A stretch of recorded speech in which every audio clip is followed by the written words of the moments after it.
Just getting started with the first episode of my Final Fantasy IV stream.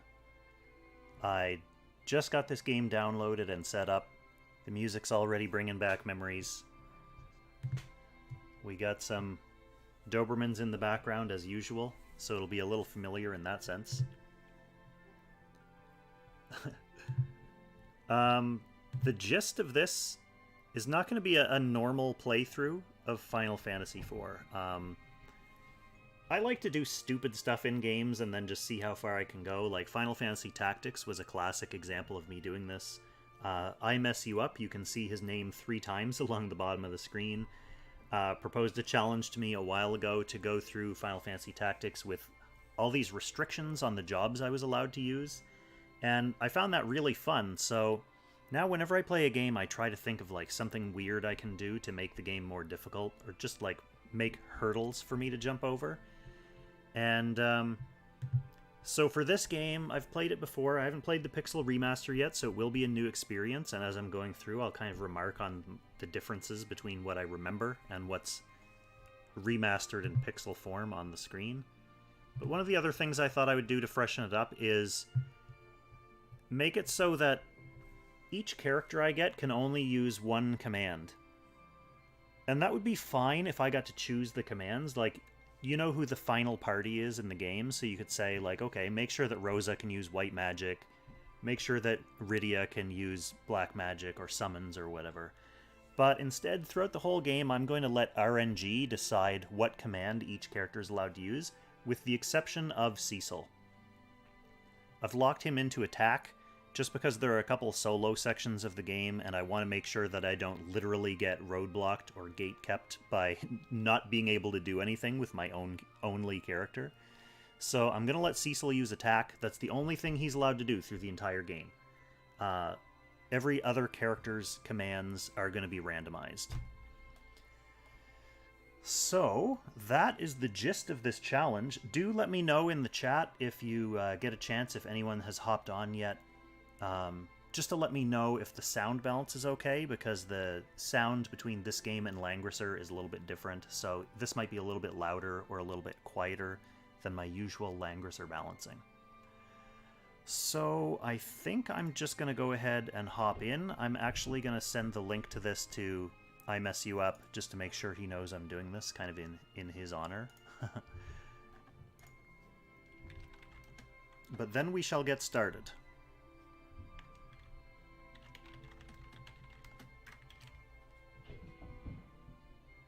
Hey, I Mess You Up is right there, bruh.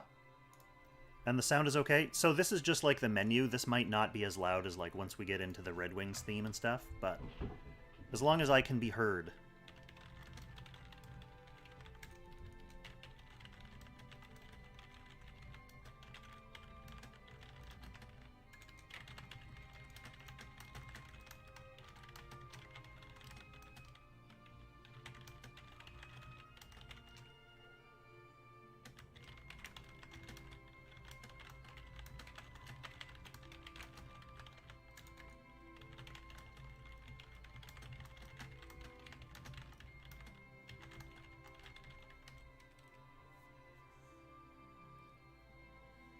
Nuclear power logistics in Factorio. Well, that sounds exactly like the kind of game I think Factorio is.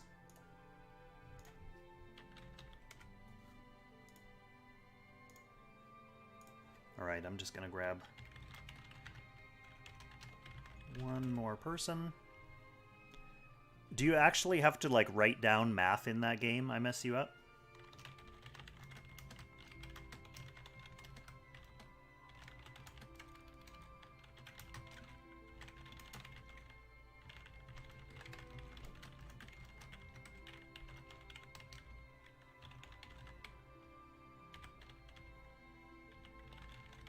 I know it's awesome that I have, like, the loudest keyboard while streaming. Alright, I have a sweet little setup. Part of what I was doing there typing was setting up my randomizer. So when we get my first character, we'll get to see exactly how I plan to pick my commands here. Alright, so I think with that, we shall just hop into the game. So here we go. Opening cutscene.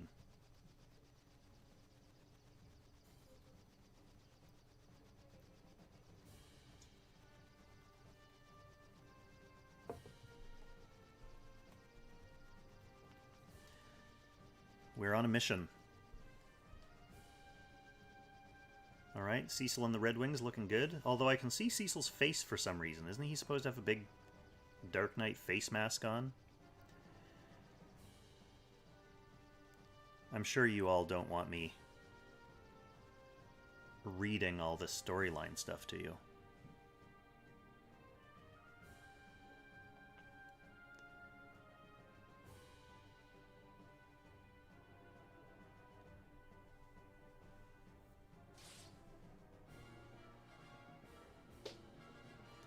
Committing some violence upon some poor, unsuspecting, innocent mages.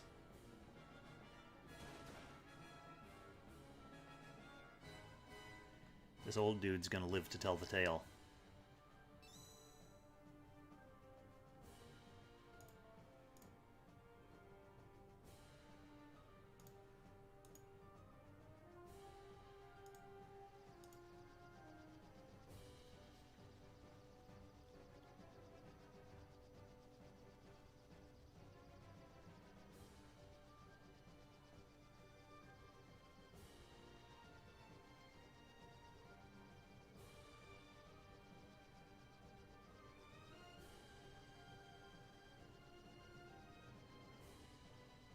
Alright, monsters.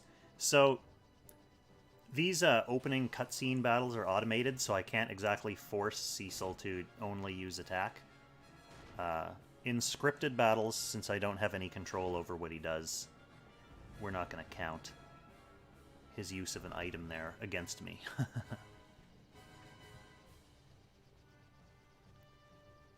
Damnation.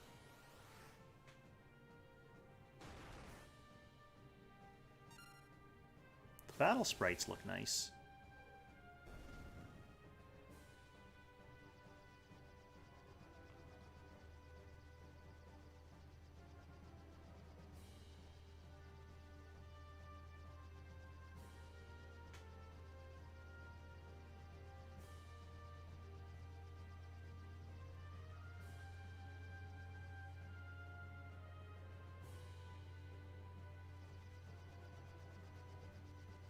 Alright, it's time for the Red Wings to land their airships directly on the city of Baron.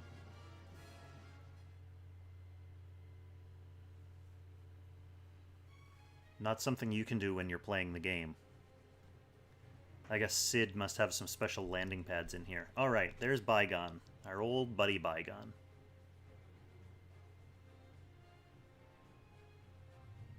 I like how Bygone becomes initially suspicious of you just because you said the Mysidians were helpless.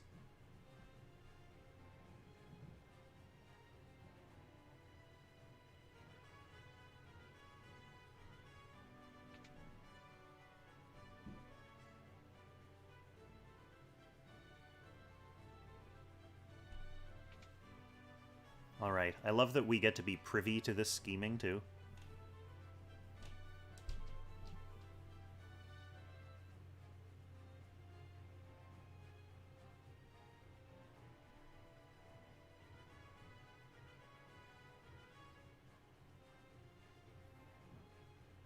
Of course, we don't learn why the King of Baron is a dick until a bit later.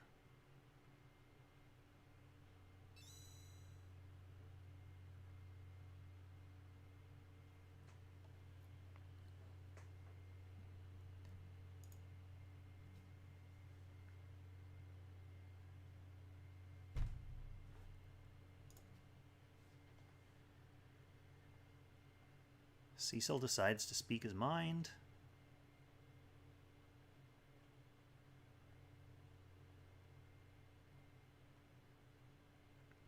I like how Cecil's just kind of throwing his men under the bus there.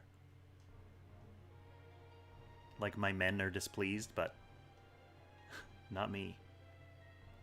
Wait a minute, deliver this bomb ring to the village of Mist?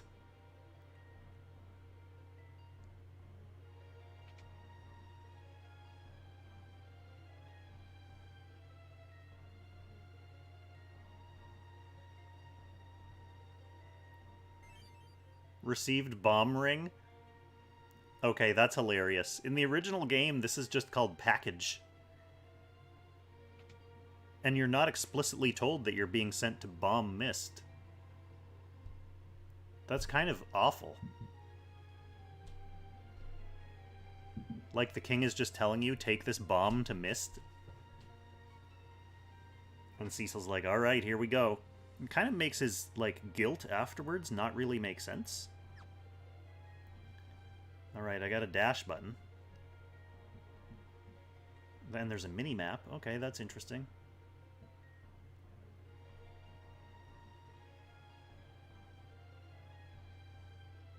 Getting some KAIN backstory.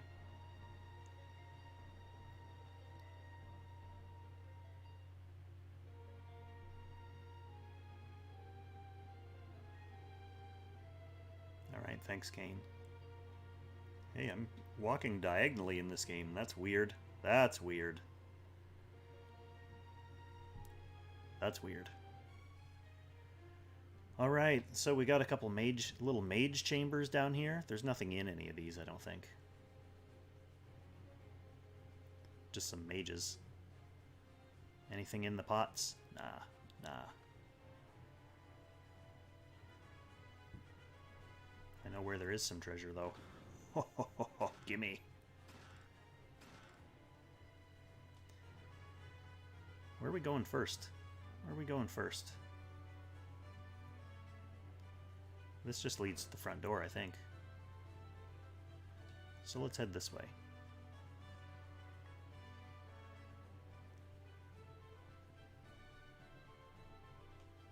Oh yeah, he doesn't want me to take that treasure yet. I'll get that later.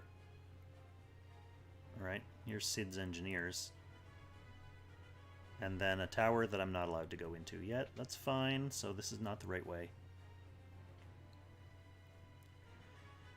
Can't wait to start using normal attacks on some imps.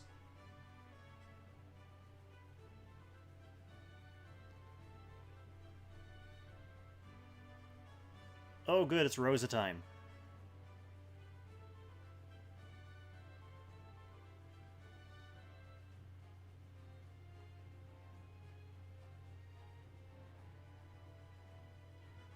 Cecil's just gonna mope.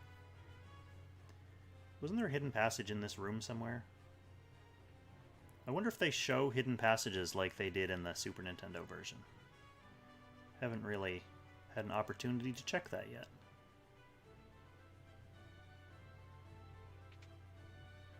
Maybe the mini-map will help with that, I guess. What's in here? Oh, some imprisoned Mysidians. I'm sure they're going to be happy to see me.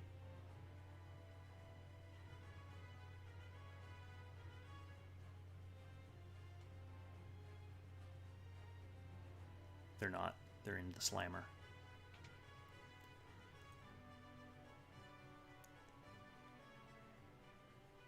Hey, there's Sid.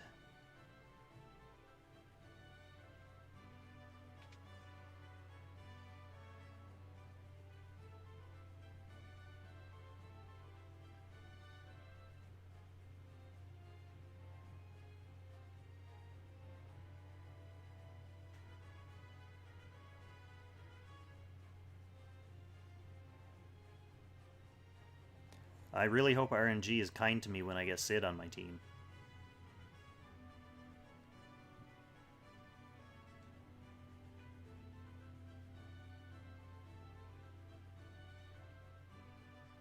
Because he has a skill that just looks at enemy stats.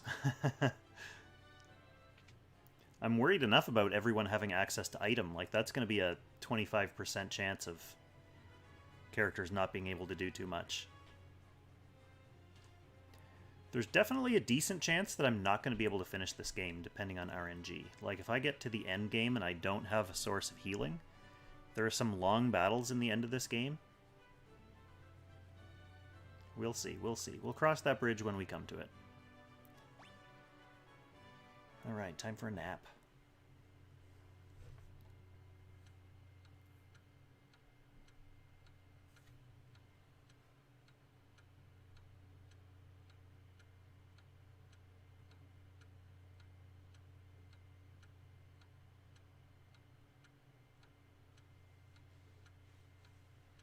Oh, getting some more Cecil and KAIN backstory.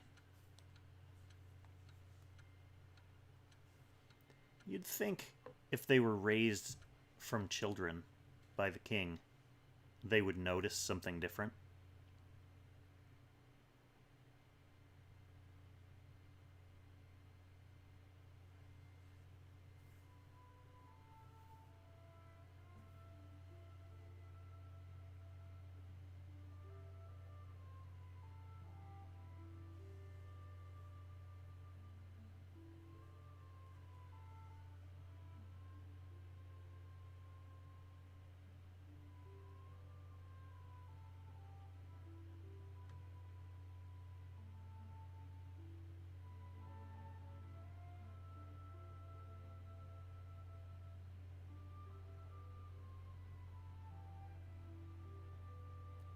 Very touching.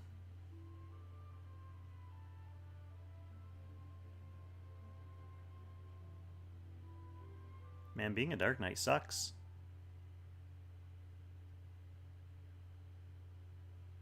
Alright, crank it, everyone.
Whoa, the horn's going nuts.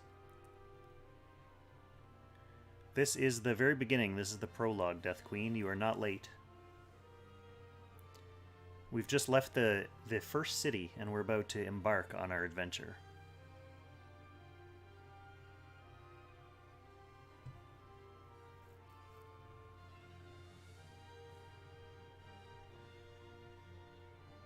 This is a pretty nostalgic tune.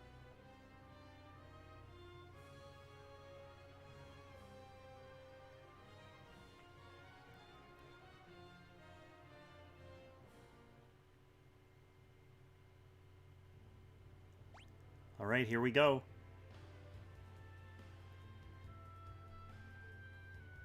Kain looks angrier in the original Super Nintendo sprite, which I have on my overlay on the right side of the screen there. But now's the time. Now's the time to randomize Kain's skill. So are we ready for our first random roll, everyone? Here we have the wheel of commands. So I'm going to spin this random RNG machine, and whatever it lands on is the only skill that Kain's allowed to do for the rest of the game. We have a 66% chance of getting something useful. I really don't want to have one of my main physical attackers stuck only using items for the rest of the game.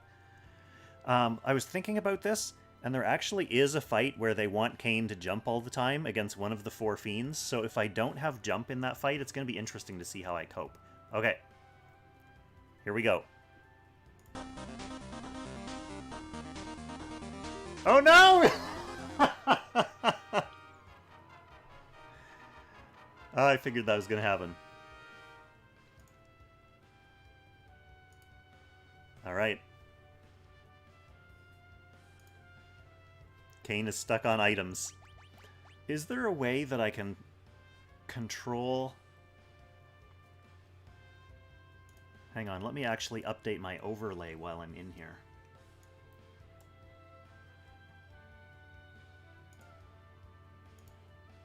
So that we can keep track. I don't want to accidentally forget what people are up to. And then I'm going to look in the menu and see if there's a way I can control what commands are surfaced for each character. That would make it a little bit easier.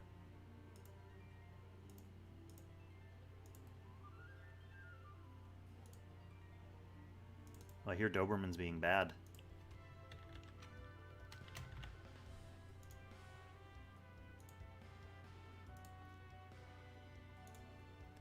Okay, so my background I will update to this one. There. Now we know. KAIN can only use items. So we do have cursor memory. Oh, actually, let's change this to active, fastest, everything. We don't want auto battle because it might do an illegal command.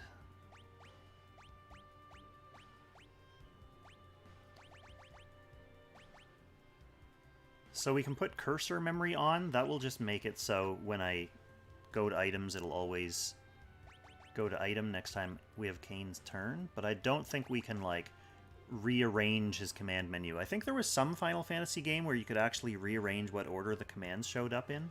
So I could put item right at the top for KAIN. Oh, he's fully kitted out. What a boss. Yeah, we got all our dark stuff. There's actually some cute water effects in this. Take a look at that ocean beside the city. All right, let's venture out and get our first battle under our belt. Let's go visit in here. How you doing, fellas?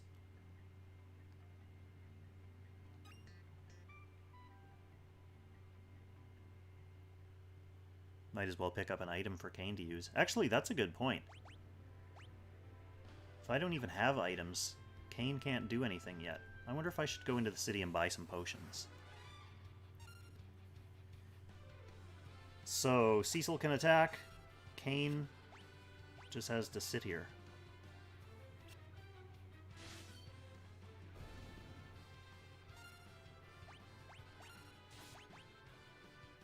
Sweet. Command memory is actually going to come in handy, because KAIN can just constantly defend until he needs to use an item.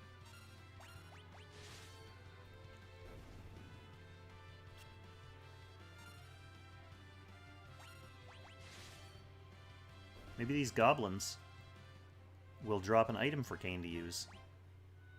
Nope. Well, let's go buy some.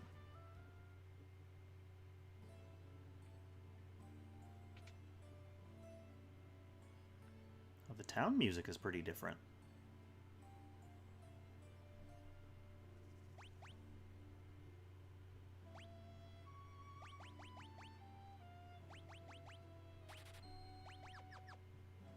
Probably should be saving my money for better equipment. But, actually, no, I can't. Can I buy equipment yet? No, I can't. Couldn't have that.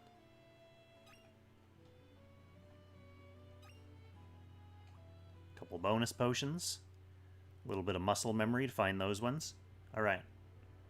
No dashing on the world map. So does command memory go between battles? Yes, it does. Oh, that's pretty handy.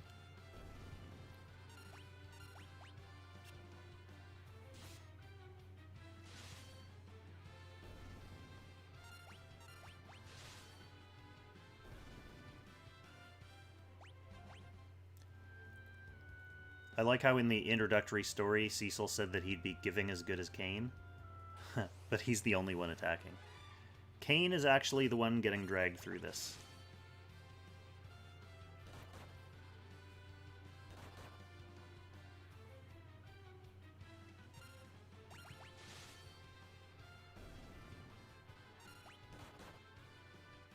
So one of the downsides of this challenge is that, especially early in the game, like this where we're right at the start and we're kind of weak, and we only have 2 characters, battles are going to be a little bit longer and a little bit boringer.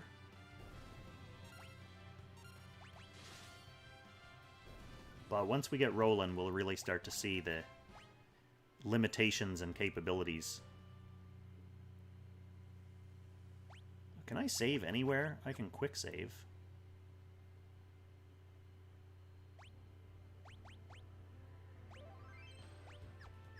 Cute. Alright. We have a save file.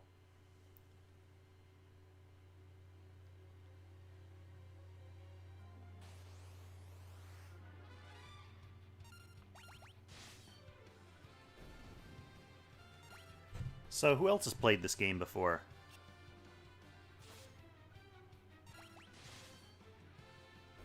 I want to hear about your Final Fantasy IV experiences.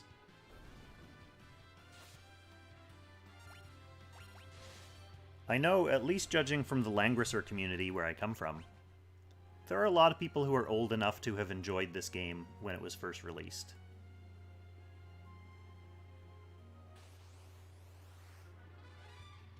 But it's also been released several times, certainly several enough times that people have had ample opportunities to play its various remakes as well. Kain's going to consider using an item soon.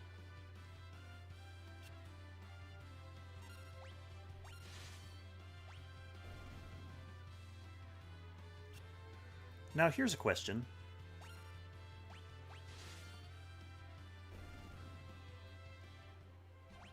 Am I allowed to use other commands outside of combat?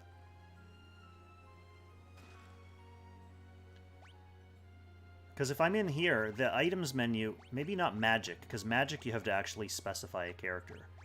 But if I'm in the menu, this is not any specific character's command. This is just items for the team. So I think if I'm not in battle, I should be able to use items, but probably not magic, because unless they have access to magic.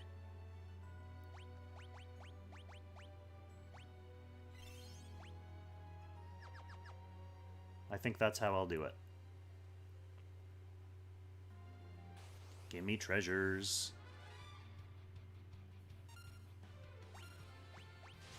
Love getting a preemptive attack so Kain can just stand there. Stand there faster, Kain.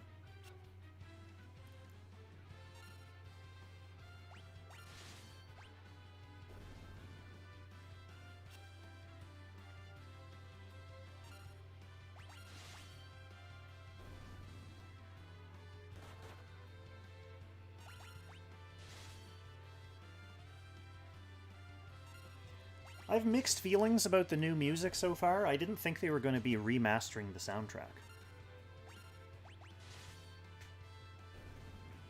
I thought the town theme sounded pretty good.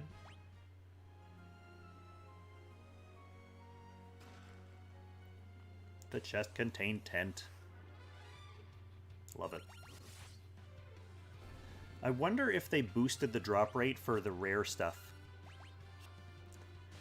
Like, you're technically able to get a goblin summoning spell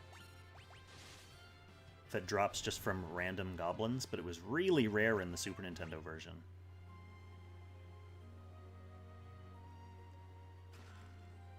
Oh, there's something else up that I didn't get. Cursor memory is very helpful.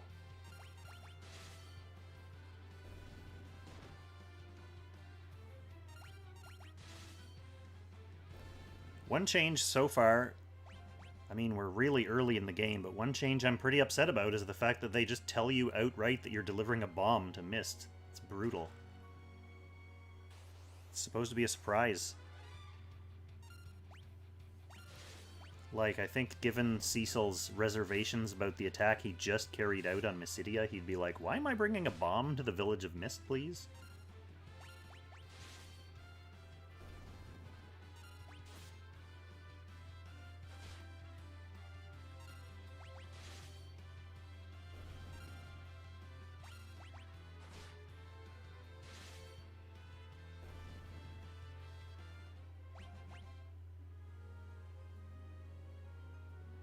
Alright.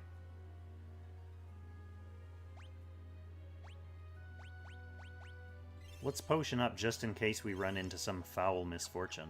Just have a bad feeling. It might be the ominous voice yelling at me in all caps. Nope, it's just some goblins.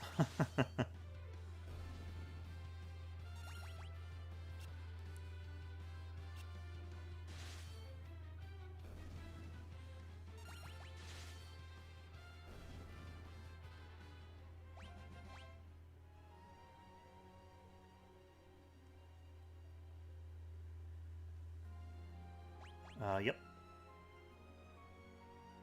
We have to go bomb your town.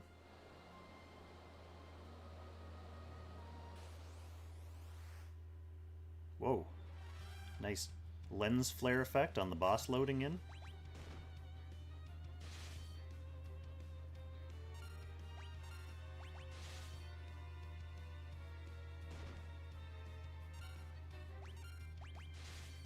Oh man, the boss music is weird too.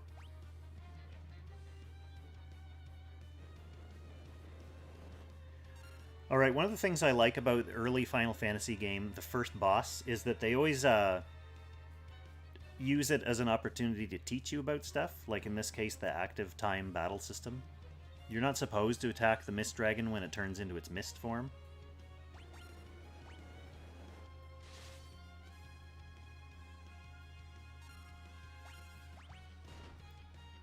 So they teach you how to hang out and nurture your gauge.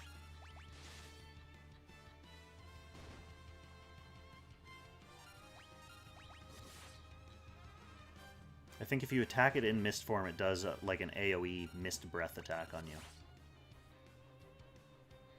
But I'm not going to fall for that old trick. The old mist breath trick.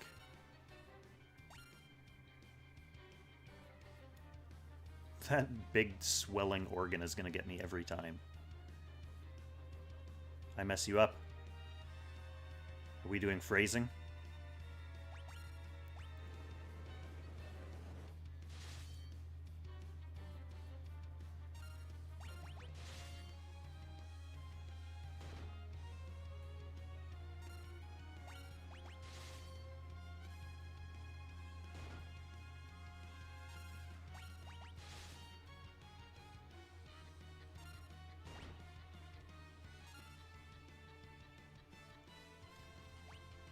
Oh, almost got me.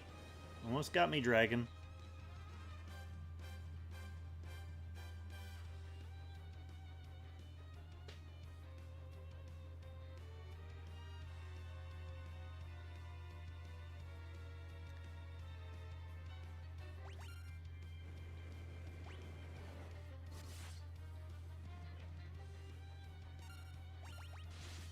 This dragon is not presenting much of a challenge.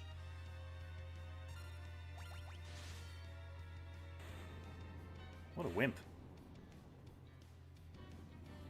I don't know if it's just because I knew all its dirty little secrets, but I kind of feel like they toned that boss down. We're both going to level up from it, though. I like this cute little level up summary screen. That's pretty nice. That's pretty nice.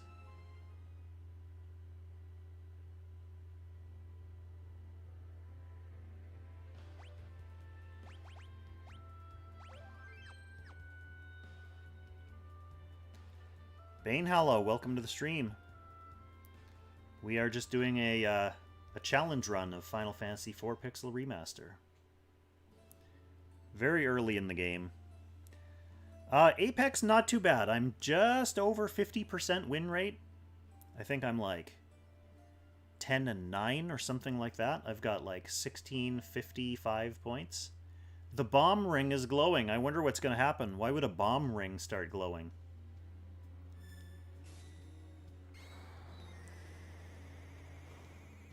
The animations on this are pretty cute.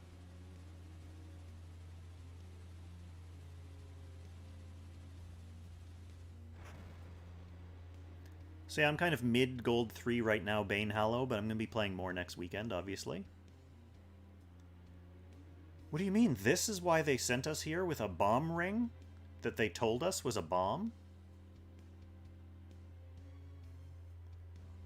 That's just wild.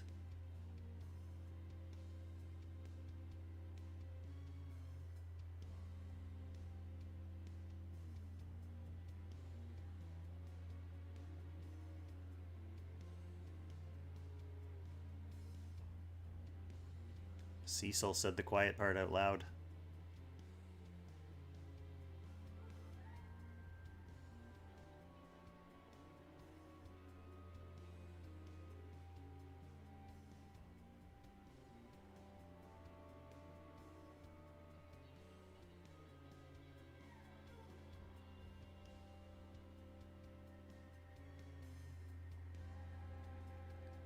I wonder whose sake it's for. I wonder.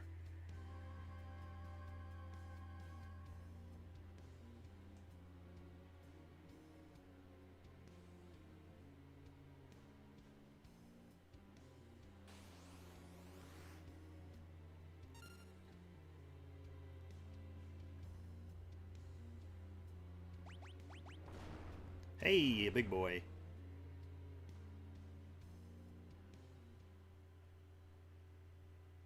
They did subtly tweak all the animations, and that part of the game looks pretty good.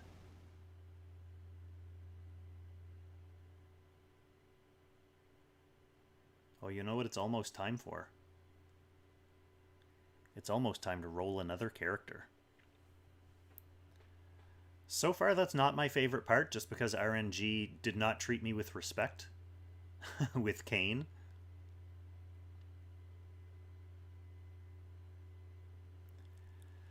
So I think what I'm going to have to do is I'll roll young RYDIA and adult RYDIA separately, because they have different skill sets. So I could get screwed over by RNG on one of them or the other.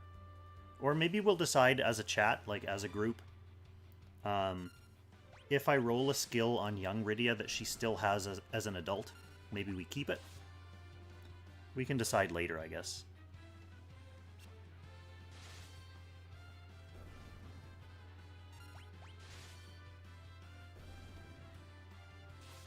One kind of control annoyance is holding the button down, the attack button, doesn't trigger your attack as quickly as spamming the button. So whenever I'm doing this, I always feel like I have to just spam the button to attack as fast as possible.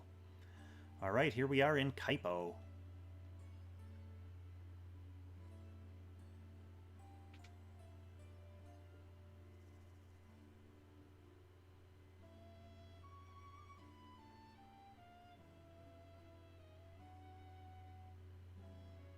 I guess I should roll RYDIA now, because doesn't she help me in this battle at night? I feel like she does.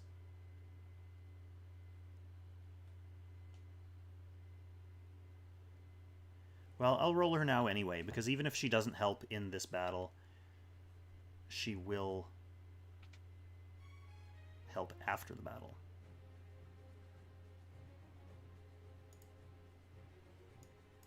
So let me get her wheel of commands set up.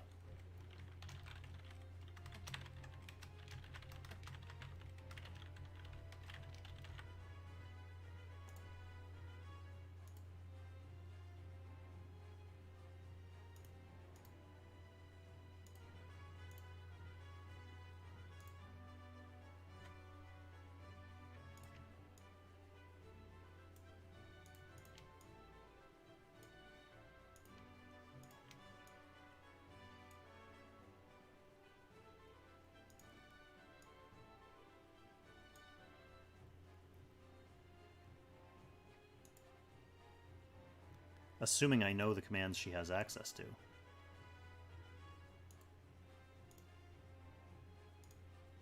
Alright. Are we ready to roll another character? What are we hoping for here? I think, obviously, probably Black Magic and Summon will be the most important ones for her, although in young baby RYDIA form, does she even get many useful summons? Like, she'll have Chocobo early. But she doesn't really get the other big ones until later, when she comes back. So I think Black Magic or White Magic might end up being the most useful at this early stage in the game. Anyway, let's see. Let's get this started. Let's see what RNG decides to do with me for character number 2. I'm nervous. Alright, we're gonna get summoned. It's something useful, at least.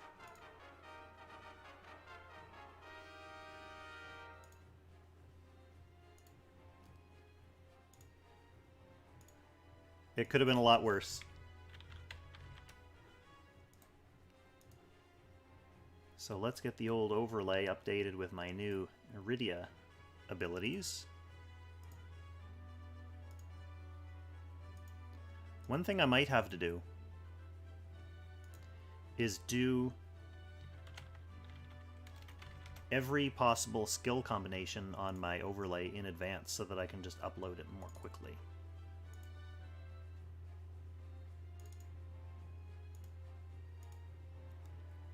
But we're pretty quick. There she is there. RYDIA, summon. So, Cecil's allowed to attack, RYDIA's allowed to summon, and that's it. That means we're not going to be able to refill her magic except for between battles.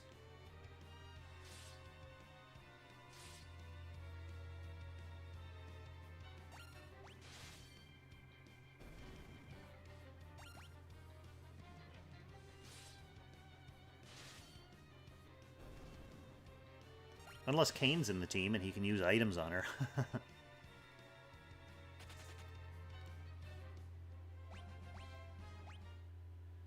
I'm sure there's some achievement that required me to kill that captain for a bestiary entry. I can do that later. On a challenge run like this, I'm not going to be all that concerned with completionist, being a completionist. I'm just not going to be able to.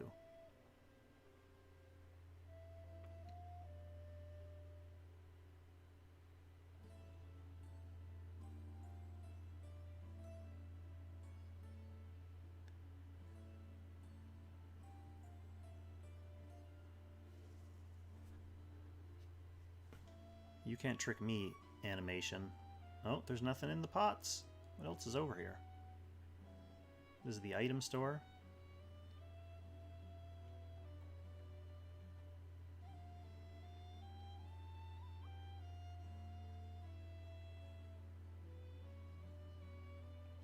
Cool.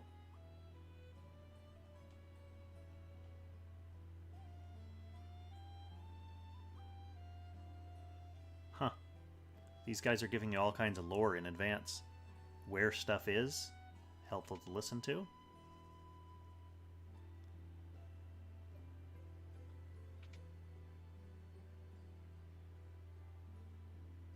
Hey, I recognize that naming way.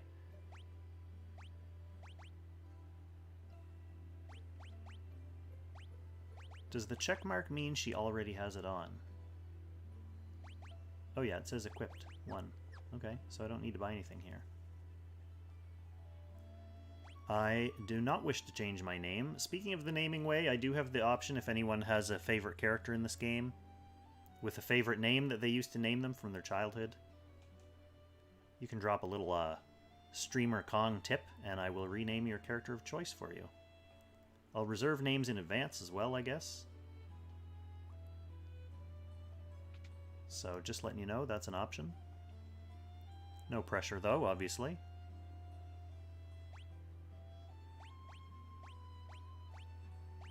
I don't think any of this stuff matters for her since she literally can't attack. Anything else interesting happening in Kaipo? Probably not, right?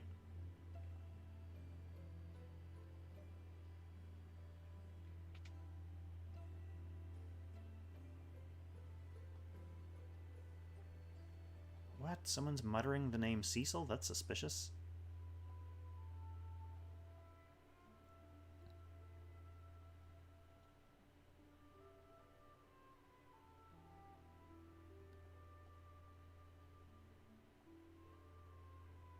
Oh, desert fever. Sand ruby. Only in a cave where an antlion dwells. Well, my friends. Oh, he conveniently has a book right here on the shelf. Sand ruby, the cure for desert fever. I guess we know my next task. Gotta find a sand ruby, which means I have to go visit an antlion.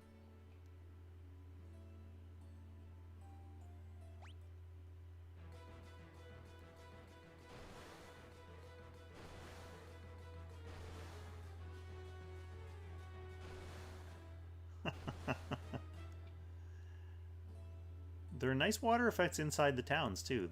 I like that upgrade. I'm liking the cute little animations.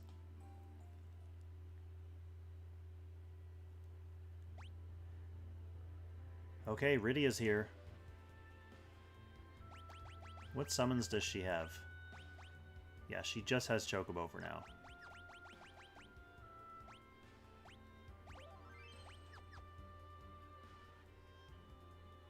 Alright, it's time to go find this Antlion cave. I guess we must have to go through here.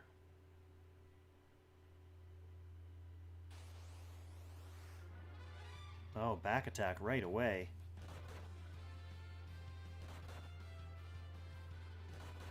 Just getting wailed on by some Gigantoads. RYDIA dying before I can even do anything.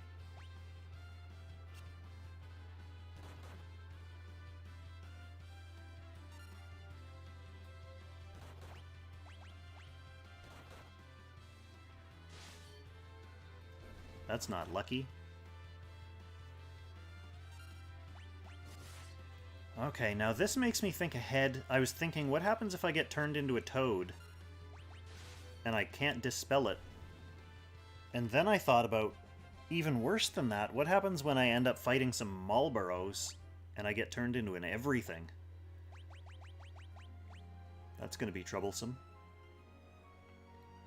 Hey, I have KAIN's gear in my inventory. That's new.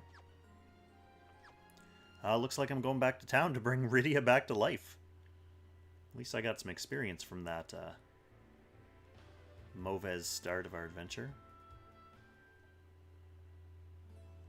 I don't know if I'm just hearing things, but it sounded like there was a faint wind effect as well on the overworld map. If I give you 50 gil, are you going to bring RYDIA back to life?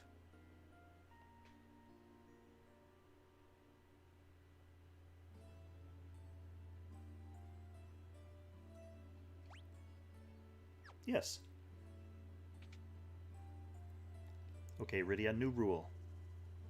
No dying instantly in your very first battle.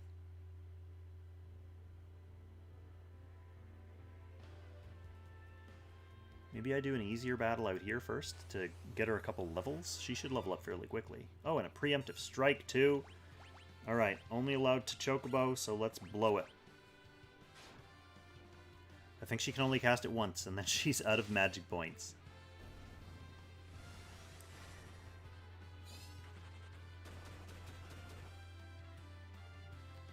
What a good boy.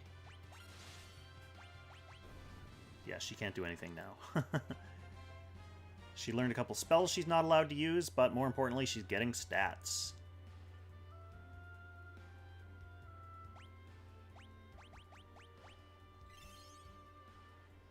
Oh, actually, well, I should have stayed in a tent to get her... I have Gil. I'll just go back to the inn. I want to get her magic points back, because now she can cast Chocobo. Almost 3 times. That'll come in handy.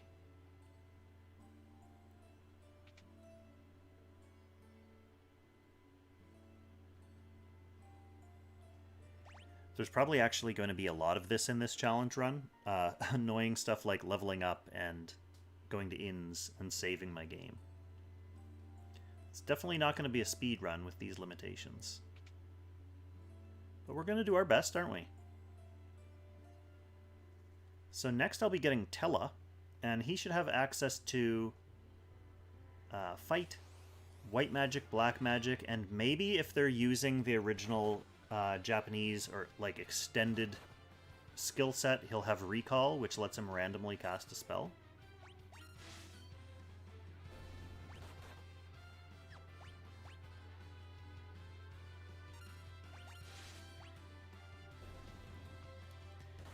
So I guess I will check TELLAH's skill set before I roll him.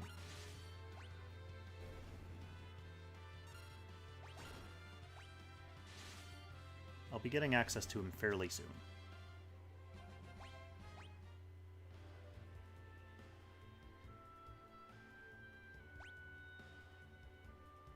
Oh yeah, she's doing great.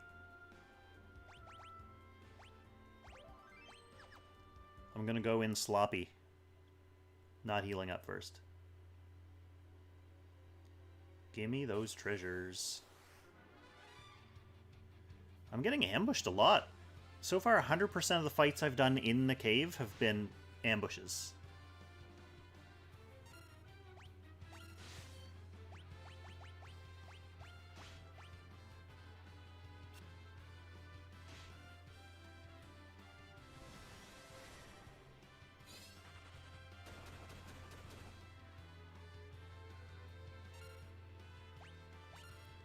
Well, that was unpleasant. Back to defending, RYDIA. Yeah, now that I think about it, I was talking about Sid earlier and the risk of him only being able to peep. Edward is another character like that, where I might roll hide, so he'll only be able to, like, go hide away from combat. That'll be kind of a hilarious combination.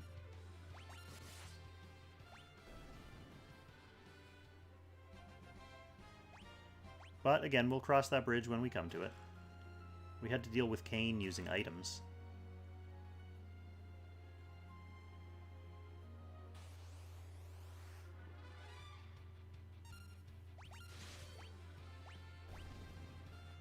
These are the frogs that killed us last time.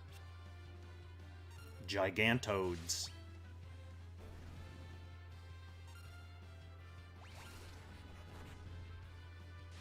Can't do anything about that.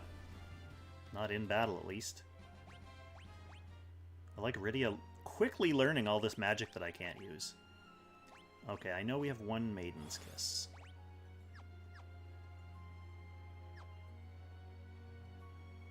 Well, since I'm here, I might as well use a tent. I'm not going to go all the way back to town. Actually, it's not really that far. The inn is cheaper than tents.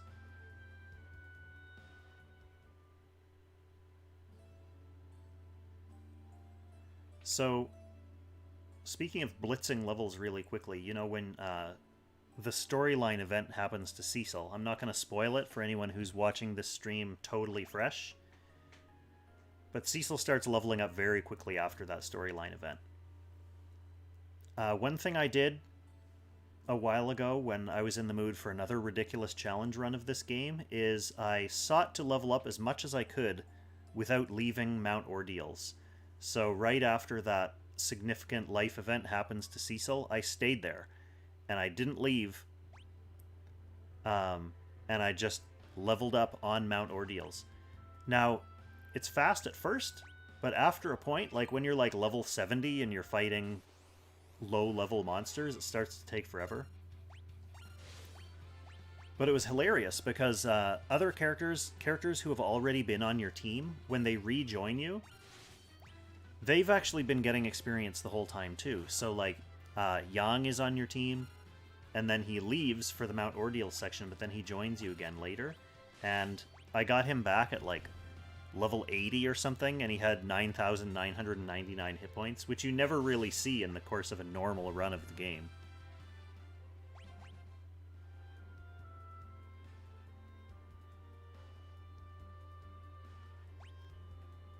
TELLAH's level gains were not as impressive. Alright, here we go.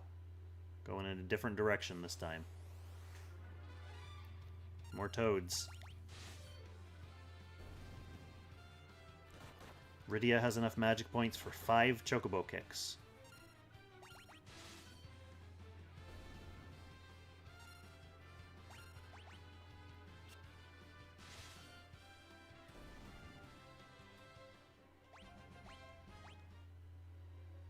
Maybe more now. Oh, there's another tent. That would have been okay. Okay, here we go. Old man. Time to get old man on the team.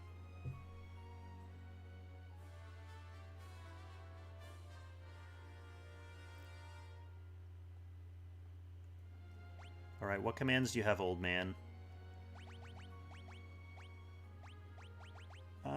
How can I actually see his commands? Status. Yeah, okay, so he does have attack, white magic, black magic, recall, and items. So let me get his little command wheel set up.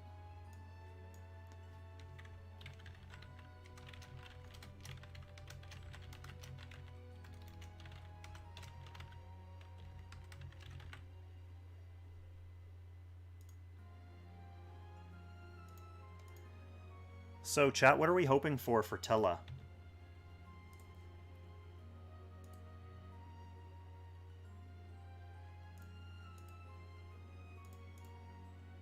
Honestly, white magic, black magic, and recall would all be fine for him, I think.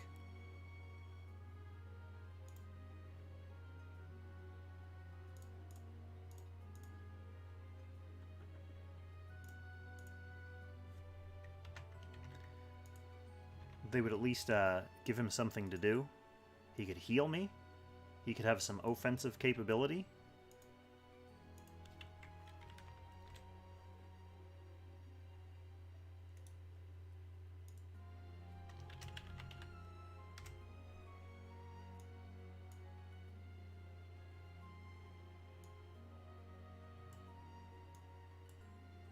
Alright, let's just get his spot on my overlay set up as well.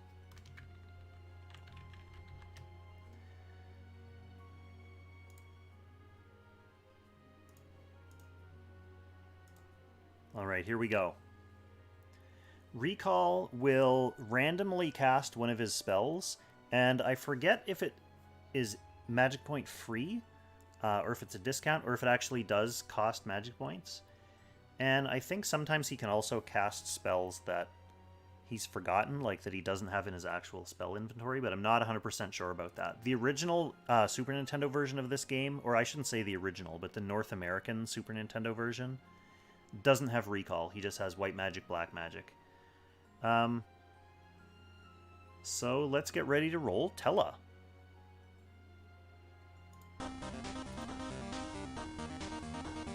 Okay, we are going to get recall.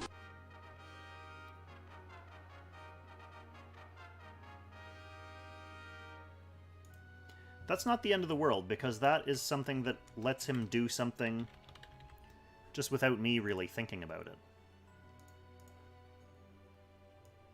So I don't get to choose TELLAH's spells. Just like, kind of in keeping with the theme of this challenge, RNG will be the one casting TELLAH's spells for him.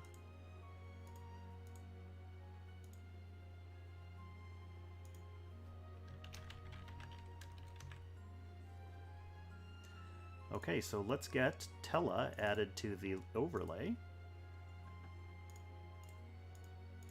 There he is. Perfect.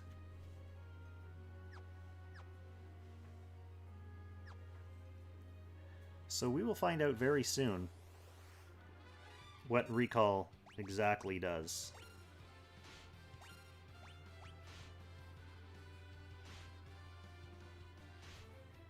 His battle sprite looks good. Okay, that does not cost magic points. So I'm getting free spells out of TELLAH. Oh no, it did cost magic points. He's down to 83 now. Huh. Yeah, okay, now he's down to 78. Best not to abuse that then. Oh, is the wheel still up on the screen? Boom. Thanks, I mess you up. We can only see the wheel. We will only ever see the wheel. That's how this run feels. So yes, unfortunately, TELLAH's recall does cost magic points. I guess that's not too surprising.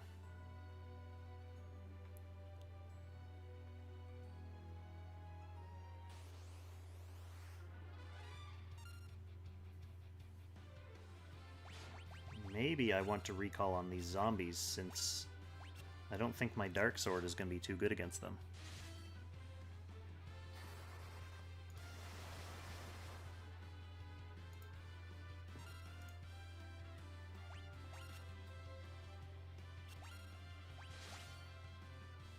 You can see the game now, right, Red Wrath?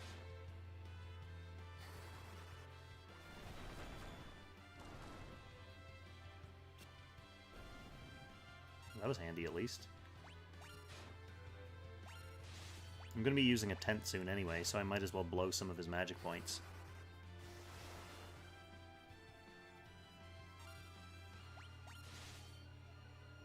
Love doing 1 damage.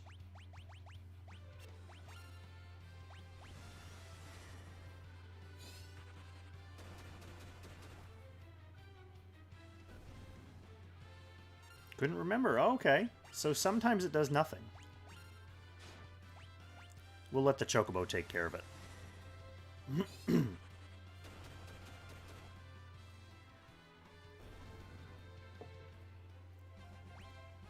But if I'm going to be fighting undead, I better try to get back to Iron armlet. That's not me stuff.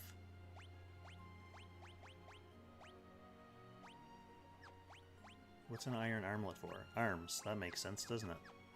Kong, you idiot.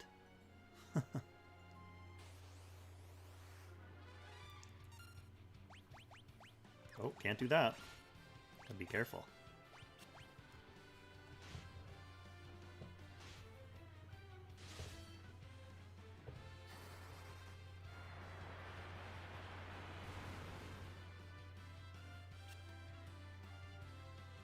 That was not very effective.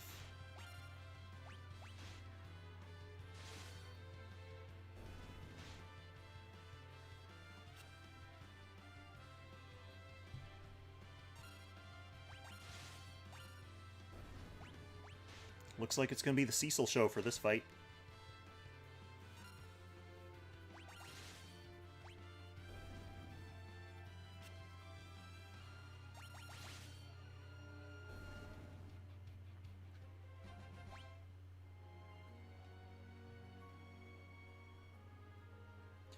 Treasure chests behind a waterfall.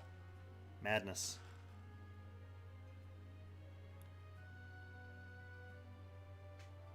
I think that's everything, though.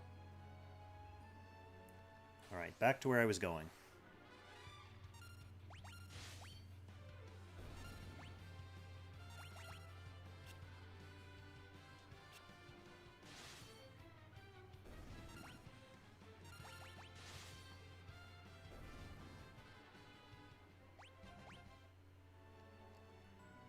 The boss in this area is going to be interesting.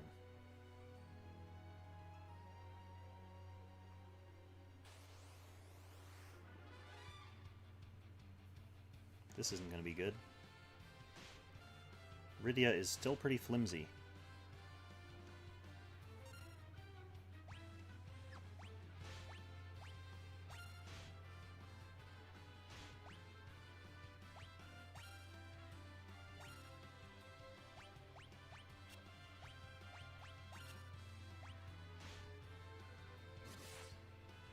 We'll have to worry about her after this fight.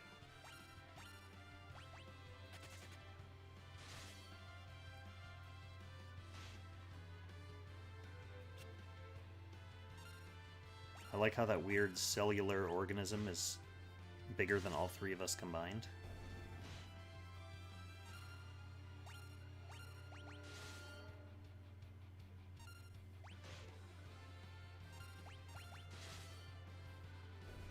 Alright, we're doing great. We're doing great. I'm gonna take a couple potions just to see us through to the tent room.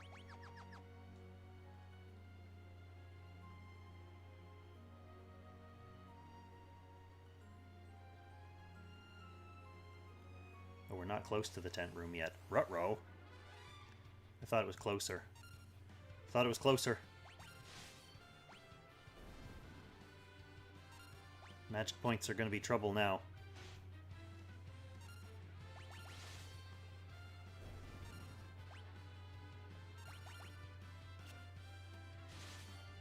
Oh well, we have a few chocobos up our sleeve just in case it comes to that.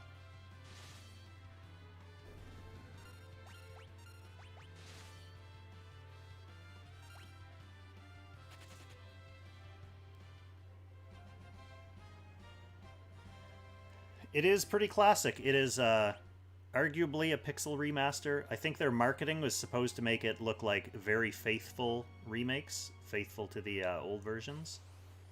It's faithful in some ways and not faithful in other ways, but that's been fine so far, other than one storyline thing that I was pretty annoyed by.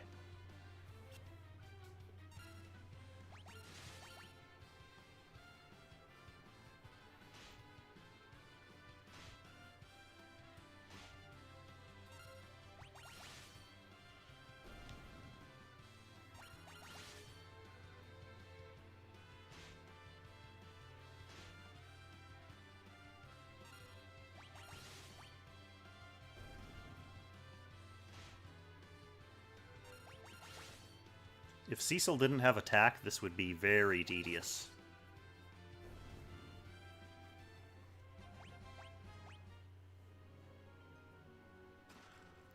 Oh man, getting achievements for fighting stuff. Like a boss.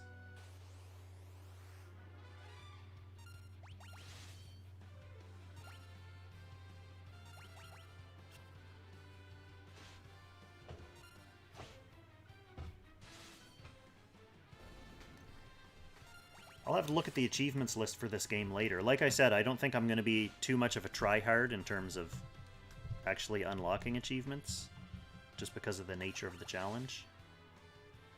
But it'll be interesting to know for maybe a potential future run.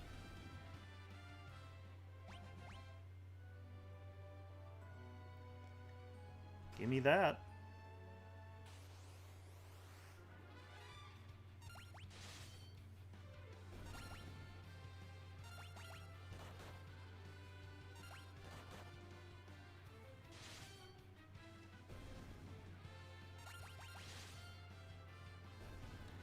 Getting toaded right now would be pretty unfortunate. Oh, no, we got a Maiden's Kiss there, so we're back in the clear. I remembered using my only one. Now, is this the tent room? Yes.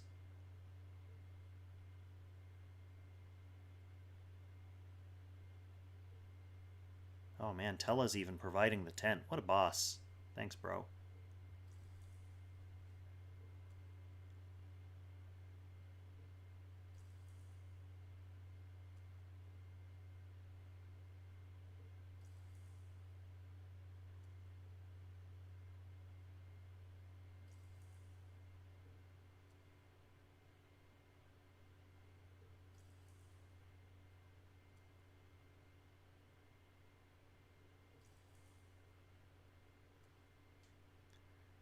TELLAH's got those old man instincts. He knows what's coming. He's played this game before.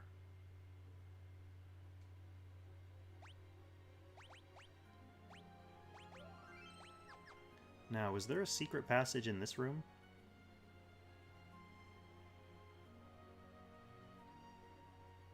Not this one.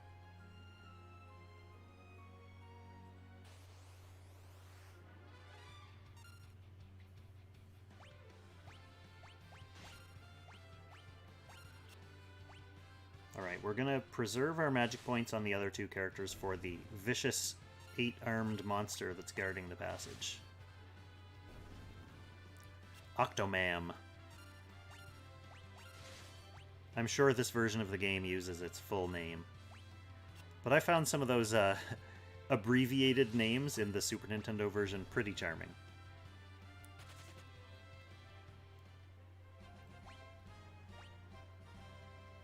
Hey, yeah, Spoony Bards represent diet food. That must be the cure for Piggy. There's not really much sense in... Well, maybe on him? There's not really much sense in doing this because he can't attack or use it as an item.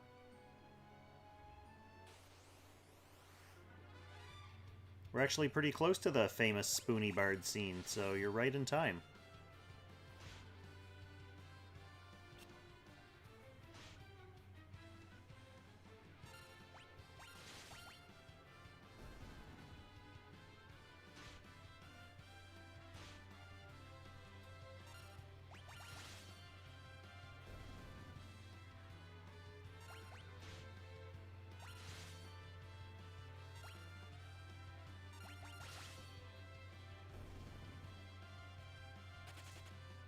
Yeah, you get out of here. You know what's good for you, water bug.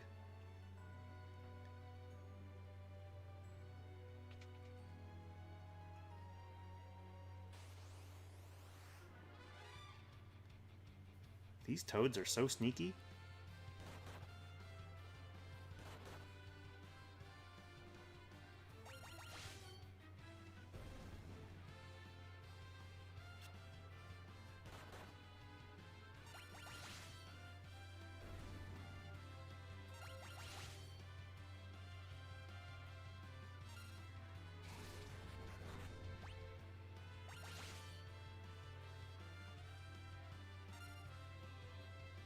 Oh, you're playing the Pixel Remaster on the mobile version. Nice.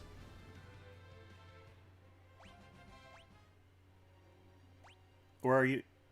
Or are you playing the old mobile versions? I don't think they're actually selling the old mobile versions anymore, are they? Alright, we only have one Maiden's Kiss. Maybe I should go buy some, because this dungeon could be dangerous. I guess I just need to fight more toads and collect more Maiden's Kisses from them. I'm just going to run from these zombies, because they take forever to kill with Cecil not doing any damage. A bomb fragment. So that's something KAIN can actually use. He has items that will do damage.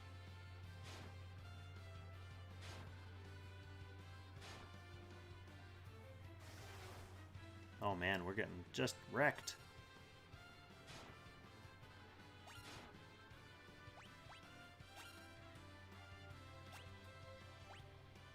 I think...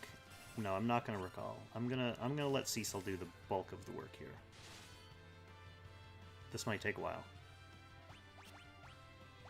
Maybe she'll bring a chocobo in for some of these small guys.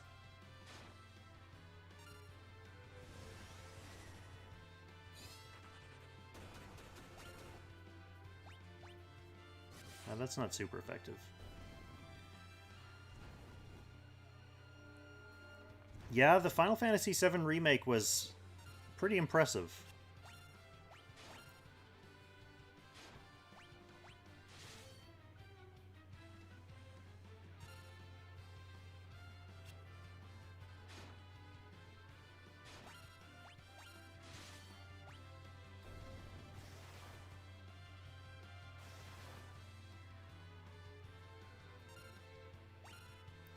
Now that you mention it, I think you're right. I don't think there was a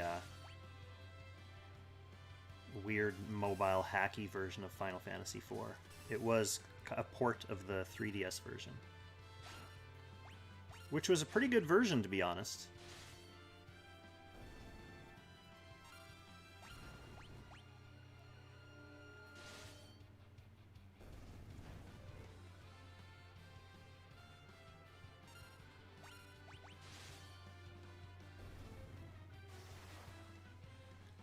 Well, this configuration of enemies is a giant pain. We're going to have to take that into account next time. Uh-oh. Will that wear off?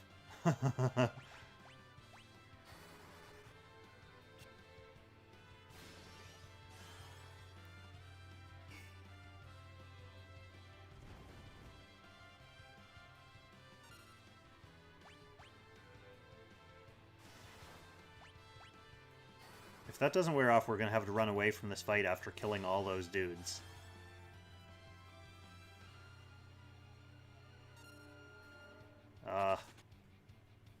Brutal.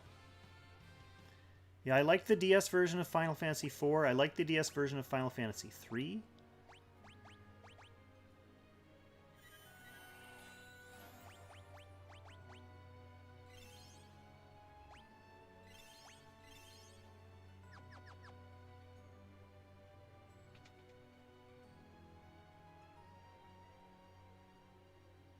Okay, so passages aren't marked on the map. That's interesting.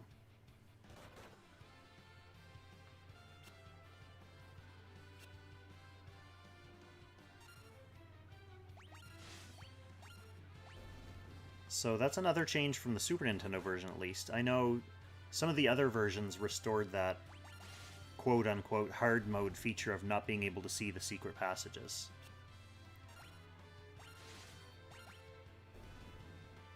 For an old-school RPG fan who likes to explore and push around at things, that's fine.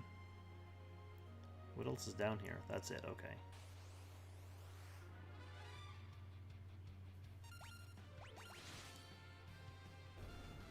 I hope we get another tent room before the boss. I think we do.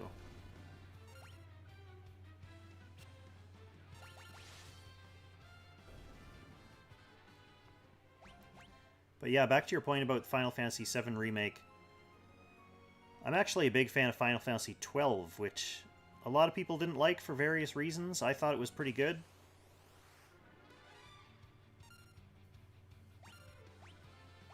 I would just be cool seeing, like... Well, I guess they did do a remaster of it.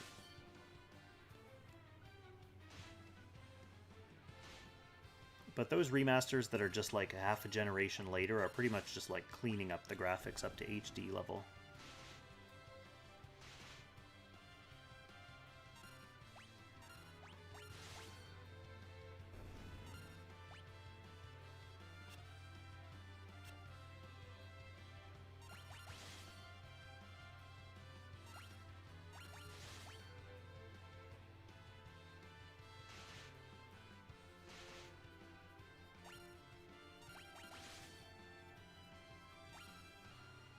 Yeah, I guess they want to keep the secret passages secret then. If you can't just tap to move into them. Your character doesn't know they're there until you're actually in them.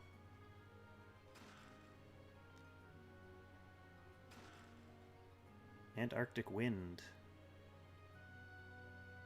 Another item for KAIN. Another item for KAIN. Alright, some zombies that'll take 100 years to kill.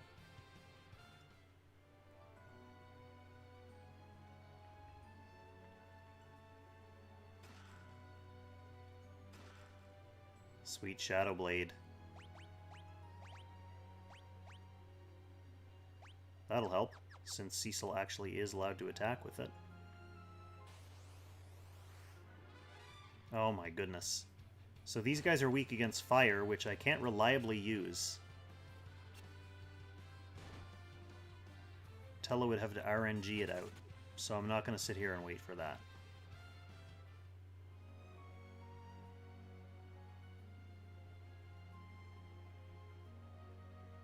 Oh yes, the tent room is actually outside the cave. Nice.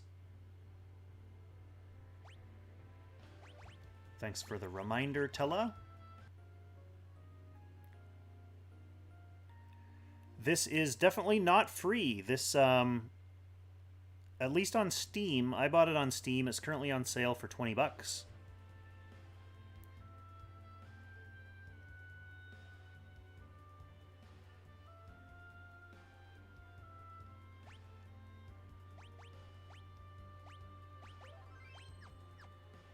Yeah, Jack, as an old school Final Fantasy fan, I actually find a lot to like about a lot of the different, like, each Final Fantasy game has something. They're very different, and I think that works well for the series, because you can kind of appreciate each one on its own merits. Alright, I'm about to fight a boss with, just Chocobo, normal attacks, and random magic from TELLAH, so here goes nothing.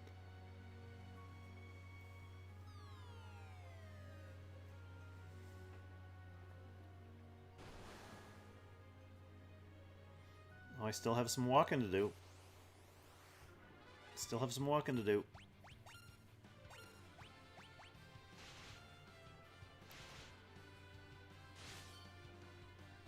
Yeah, with my new Shadow Blade. I have a feeling the early bosses in this game are probably going to be decently forgiving.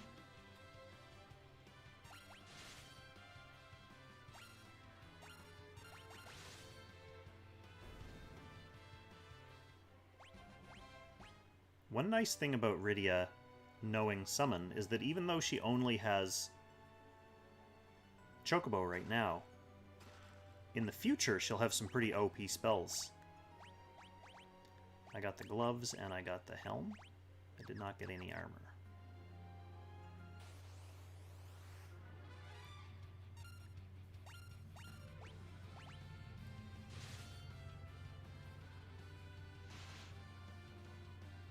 Just taking hits from Crocs.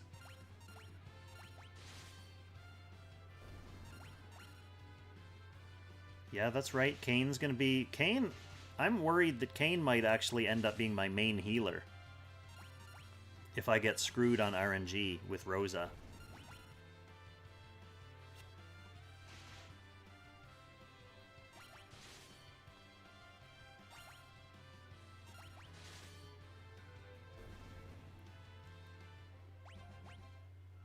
But I suppose, looking at the cup half full, it's good to at least know that I do have some kind of healing.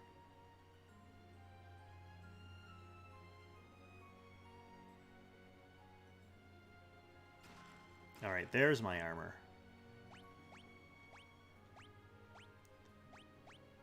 No Hades shield. Alright, do I need to heal up too? Might as well. Might as well go ham on the healing. Oh, of course. At least it's a preemptive strike so I can bolt. One command challenge, a common run in the community. I doubt it. I've never heard of it before, and I literally just made it up last week. So it may be something that other people have done before. Am I allowed to use quick saves? Why not? Yeah, it may be something that people have done before, but I've never heard of it. So, no, I don't think it's like a commonly community organized thing. I was saying earlier when the stream first started, one of the things I really like about playing old games or revisiting games that I've played before is coming up with interesting challenges or different things to do to kind of keep my mind occupied. And Final Fantasy Tactics is one that I've done with limited jobs. I've also done lots of Final Fantasy 1 runs of using only one class. So I've done like all fighter runs, all thief runs. Octomammoth! Alright, let's recall some spells.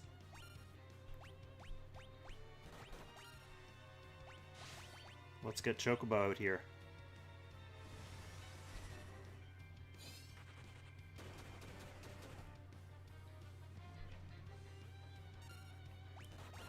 So yeah, that said, if other people wanted to take up the one command challenge and kind of follow in my Kongli footsteps, I'd be very happy to hear how people do. I'd love to see TELLAH actually recall a good lightning spell. Hey, there it is! Nice work, TELLAH. I just had to TELLAH him what to do.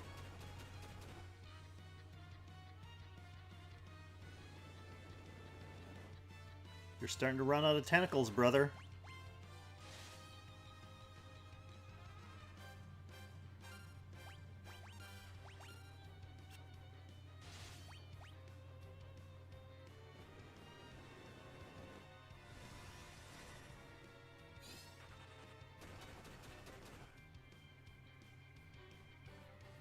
Yeah, Final Fantasy Tactics is overall one of my favorite games of all time. In any genre. Just love it. I love how many, like, just open-ended options there are for you to build your team and approach the challenges. I probably don't need to recall at this point. I think Octomam is pretty hurt.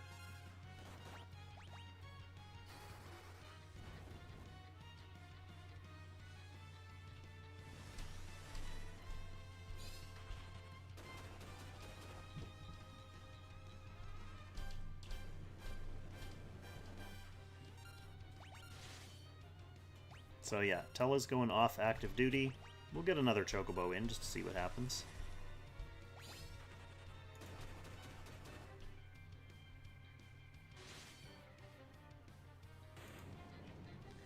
Piece of cake.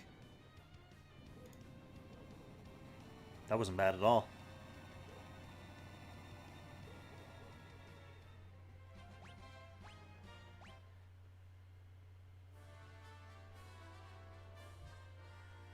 Alright, here we are. The beautiful city of Damcian. Hopefully nothing bad happens. TELLAH had a bad feeling, but I think he's just a paranoid old dude.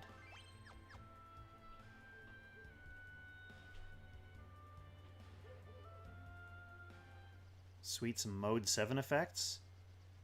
With some really whack-looking Red Wings.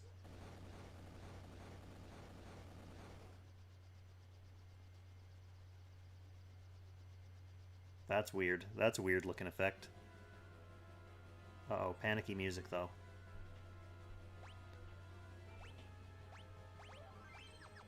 Let's go see what happened. Uh-oh, these guys aren't okay.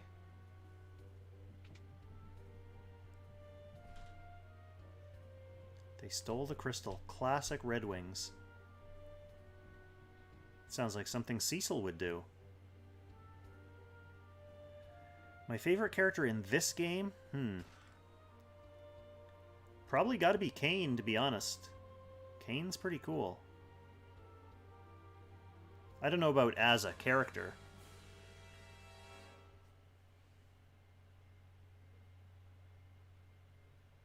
Uh-oh. Someone's about to get a thrashing.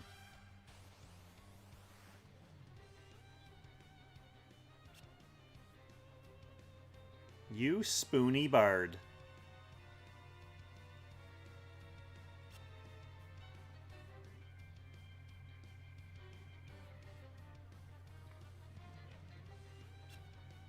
TELLAH's not being very convincing here.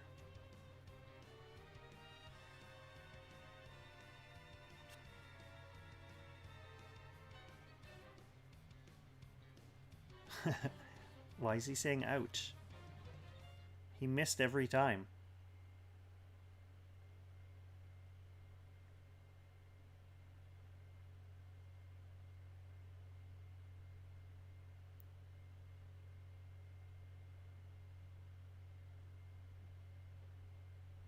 Never heard of Golbez before, and he's commanding the Red Wings now.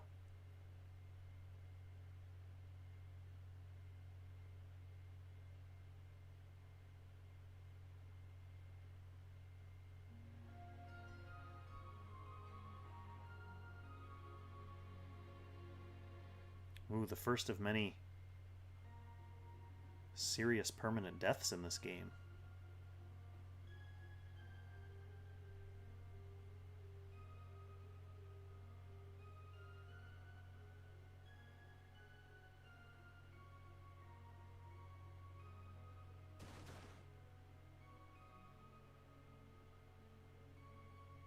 Uh-oh. TELLAH was kind of helpful briefly.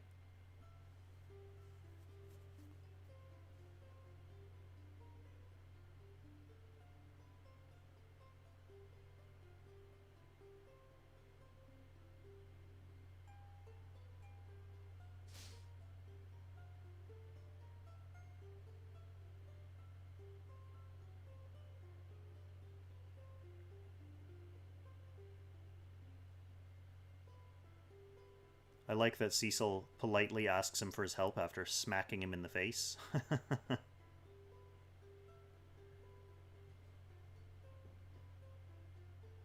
Yes, Edward, other people can love people.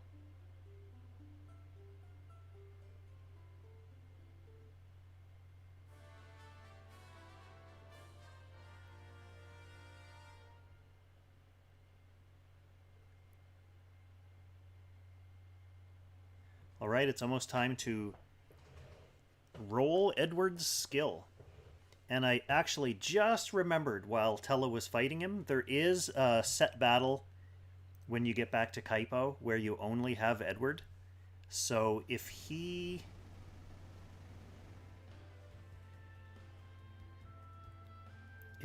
doesn't have the ability to do anything, I might need to make an exception for that fight. If that's allowed. So we've got attack. Sing, heal, hide, and items.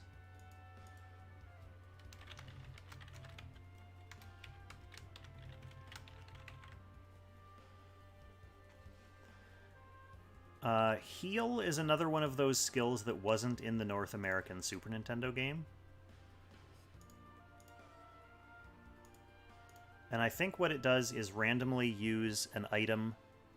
Maybe it's not random, but he uses an item from your inventory on your whole party. So let's bring the wheel back. Edward's command wheel. What are we hoping for here? To be honest, I'm just hoping for attack, because then he'll be able to actually fight those monsters in Kaipo. You don't really need his sing. I don't think you need his sing to do anything. But Sing is probably the second best option for him. So here we go. Let's get ready to roll Edward's RNG Blessing.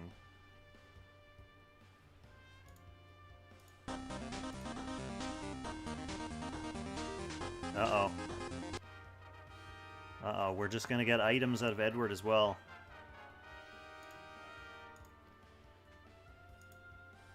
That's probably not gonna be good. Alright, let's get TELLAH off my overlay. And let's add Edward.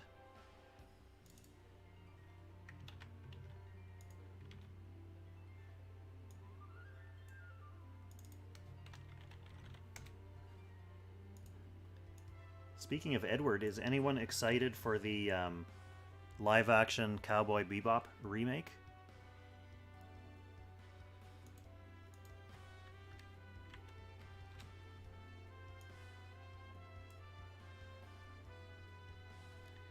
Items is probably better than heal, but yeah, we'll have to see. We'll have to see if I can use his items to do anything in that scripted fight that he's in. So, Edward, items.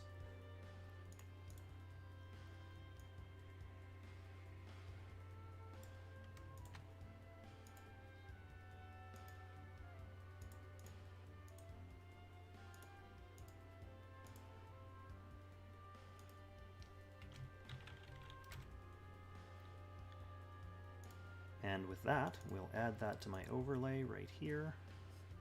Edward. Boom. And we're ready to roll. Although, Edward kind of sucks.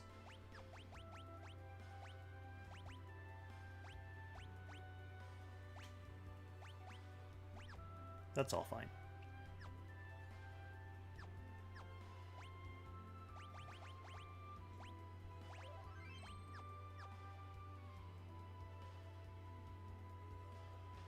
Now, where am I going? Should have listened to all that lore building. That's Mount Hobbs over there, but this should be the Antlion's Cave.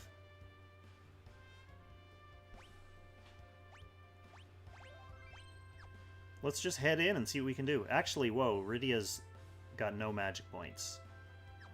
I should have stayed at an inn while I was back there.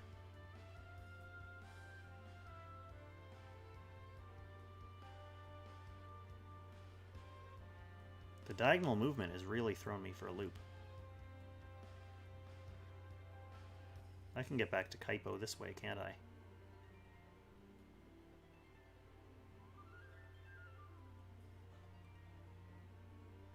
Helpful.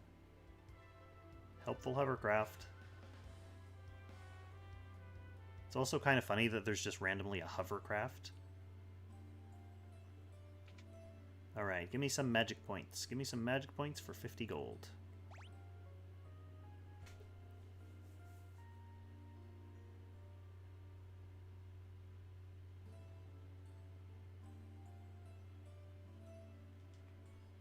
That's true. I suppose I should scour for hidden treasures. Good point. Good point, Francis.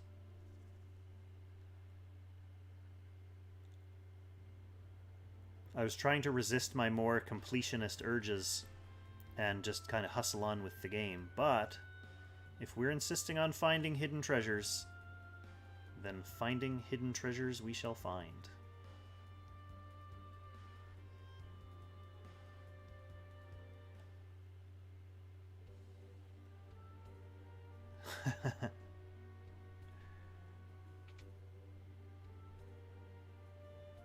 Don't worry, I see that Monty Python reference.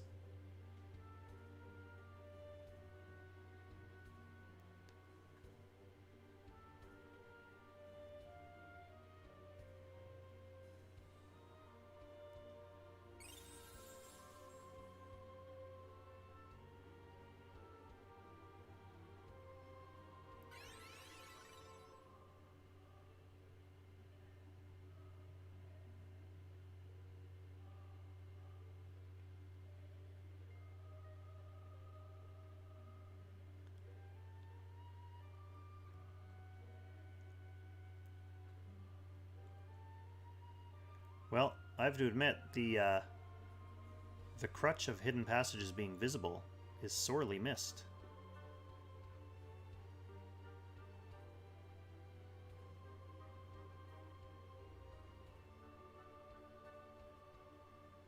Oh, there.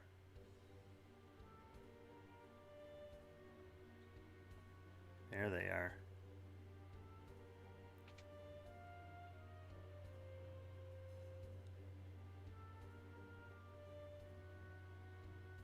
Hello there, dead guard. Give me my stuff. Crossbow. Feathered cap.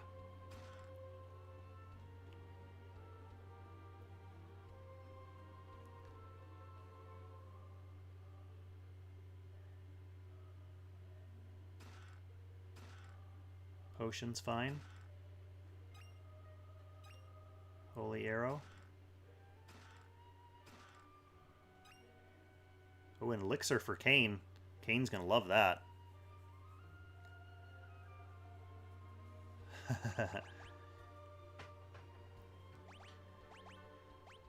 What did we get? We got some gear. She can't use any of this. One holy arrow, one iron arrow. Why do I have the feeling that this game doesn't have consumable arrows? In the Super Nintendo version, each shot with an arrow would use it.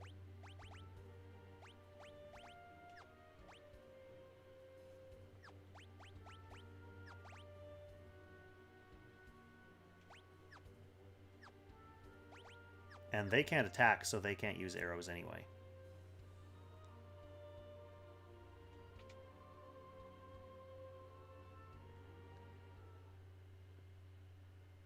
Although, Cecil will be able to use the crossbow at some point.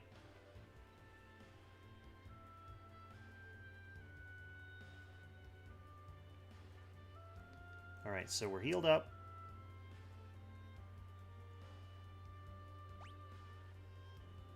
We have some new junk. Really all it amounted to was getting RYDIA a little bit more defense, which will come in handy. Oh, there's a cool, like, sandy overlay over this whole dungeon. That's new.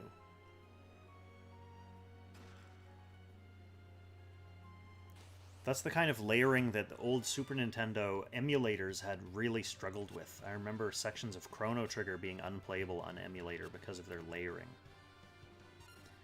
Okay, so we're allowed to attack. He's items only, so he's gonna just sit there and not do anything for now.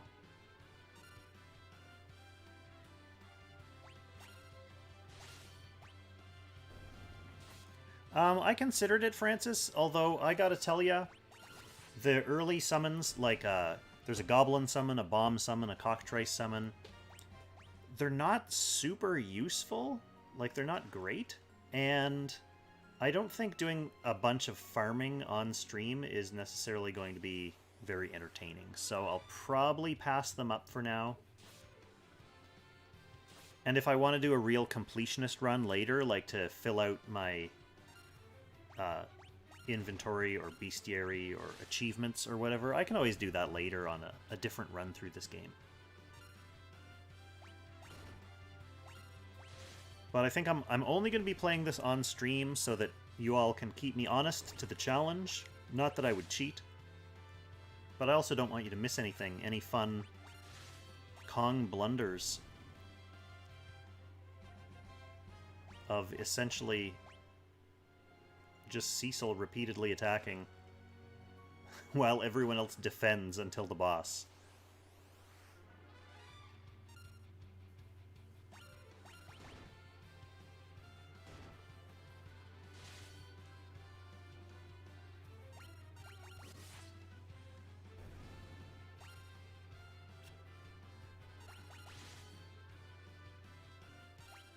The challenge has been fun so far. I have to say, I was expecting the early parts of the game to be kind of uneventful, just because they're easy enough anyway that you'd really only be going through the game with Cecil attacking for the most part. So that has kind of held up. The fun part of this challenge run so far has been rolling super shitty abilities on the characters. And just seeing how cursed this run is going to be. Although I have to say, getting Summon on RYDIA was a stroke of good luck.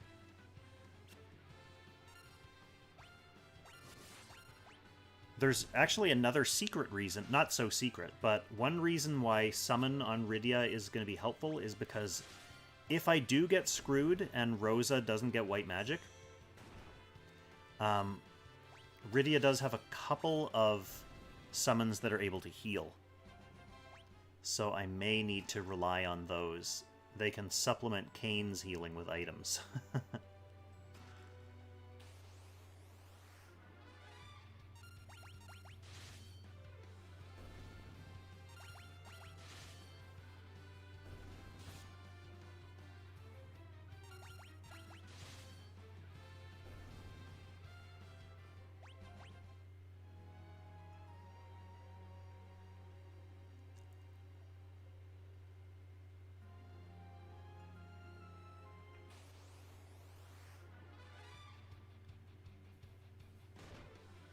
Definitely don't like back attacks.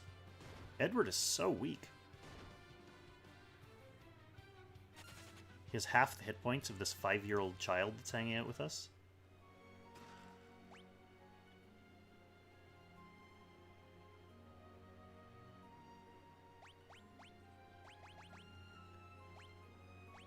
So technically rolling twin on one of them wouldn't lock both characters.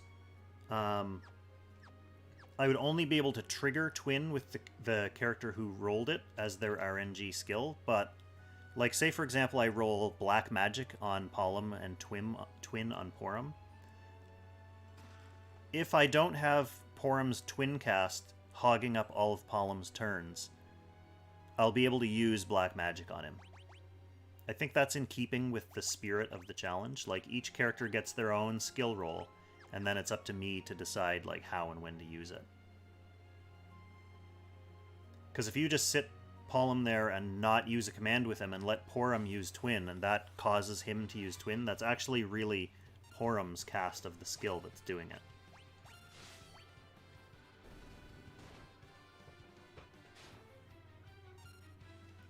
But if anyone disagrees with that interpretation, let me know in the chat.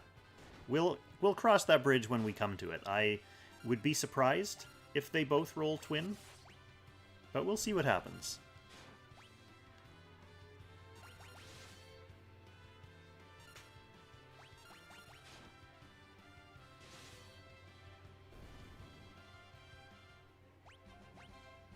Alright, get Edward some levels so he stops sucking.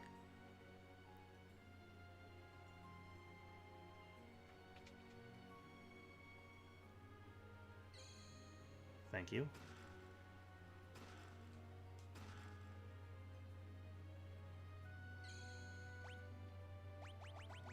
We don't need to heal up quite yet.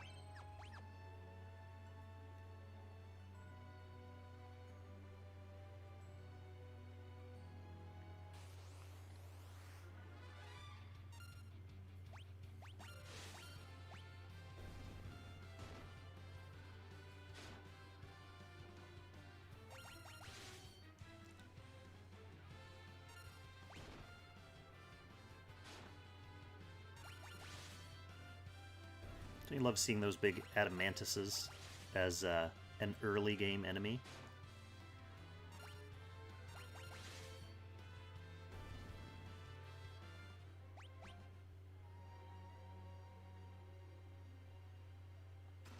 Gimme treasures.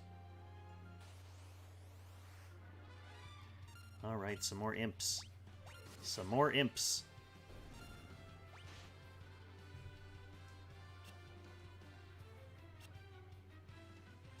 One of the things I really loved about the enemy sprite design in this game is how they're really just like up-resed versions of the enemies from Final Fantasy 1.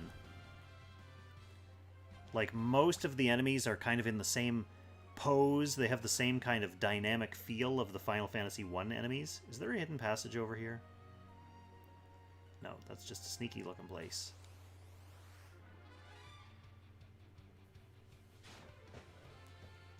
But the Final Fantasy 1 enemy sprites are really a masterclass of getting like a really dynamic action feel from an extremely limited palette.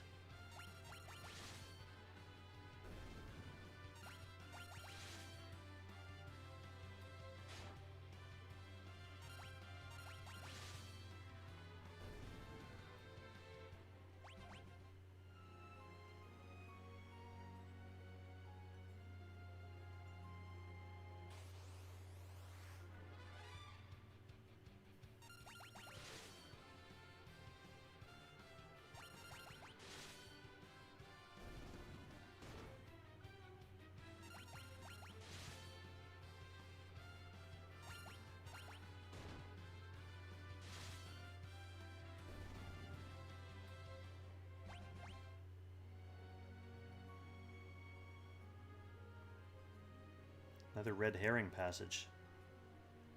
So that's going to be Antlion down there. Maybe I do go back and heal up and save.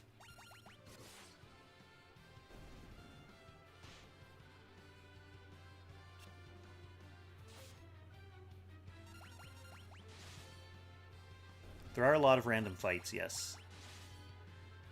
On the one hand, they do kind of interrupt the action, but on the other hand, at least they're easy ones, and I do kind of need them to bulk up my characters. Especially since I'm handcuffing myself. I need my characters to be as strong, or at the very least as bulky as possible. So that they can survive my plodding battle tactics.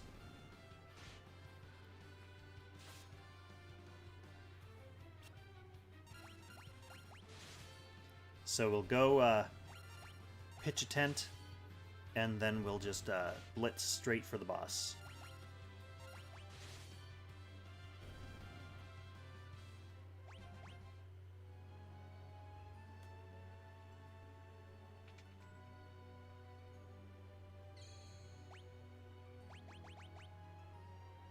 We barely need a tent, to be honest.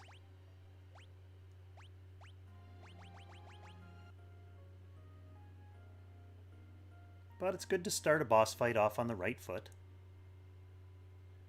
No reason not to be careful.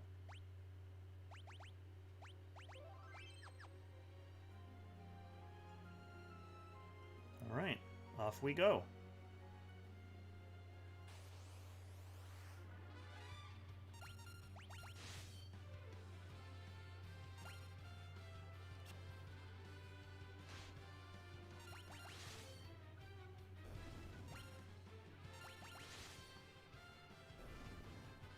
So one thing that's worth noting now that we've gotten a little bit further in the game is I have modded this. I modded the font. So this menu font is originally from Final Fantasy VI. The font throughout the game, in menus, battles, dialogue, everywhere, in the base version of this game, at least on Steam, but I think on mobile as well, is this really jarring looking, like, sharp, modern, like Arial looking font, and it's really small and thin. It looks super out of place. It's really thin, it's really hard to read.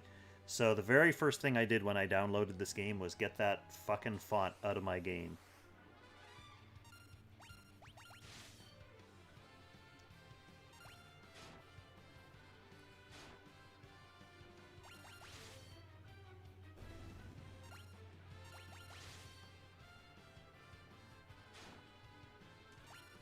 And this font at least looks like classic Final Fantasy now. Alright, Cecil getting a level right in the nick of time. Alright, now all Edward has to do is just casually take the sand ruby from this nice peaceful little antlion egg nest.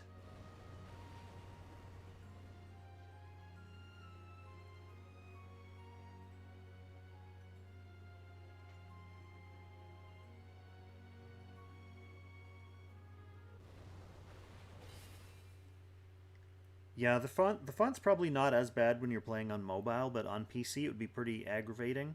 And especially if you're streaming, because, like, it's bad enough on me. It would be much harder for you guys to read what's going on. Okay, here we go. Antlion time. Time to start breaking out the chocobo again. And Edward can only use items, so he's gonna just chill for a sec.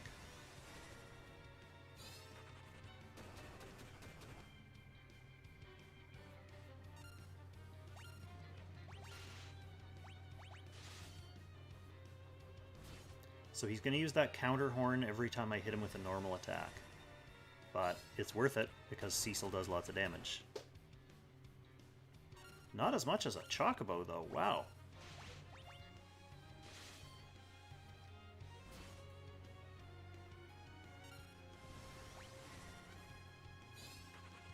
I take back what I said about RYDIA's early limitations. Chocobo OP.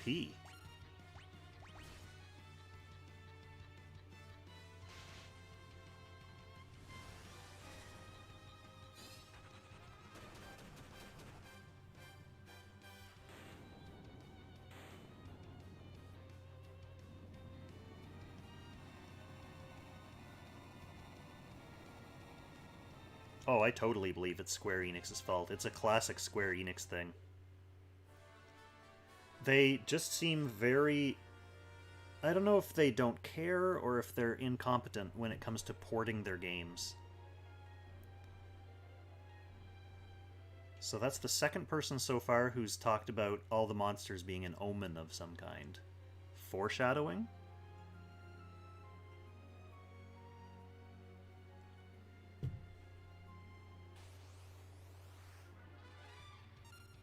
Yeah, that was almost offensively easy. Now, this is one of the only dungeons I remember in any Final Fantasy game using, like, the warp spell to get back out of the dungeon. Unfortunately, RYDIA is not allowed to do that. So we're walking out the old-fashioned way.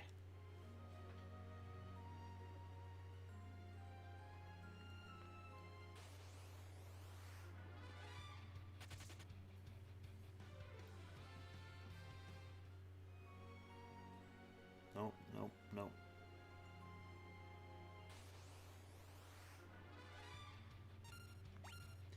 I'm still going to fight these easy battles just to get easy experience.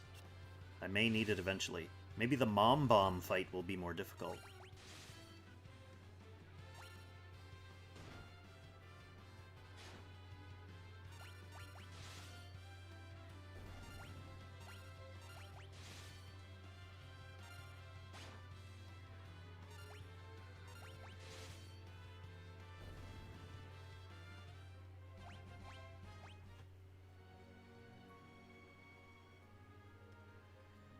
So actually, looking ahead to that section, does Yang join you in combat? Like, I think he's fighting at the top of Mount Hobbs, and you join him.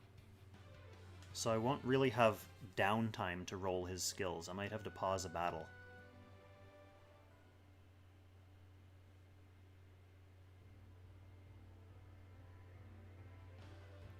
Alright, so we got the Sand Ruby.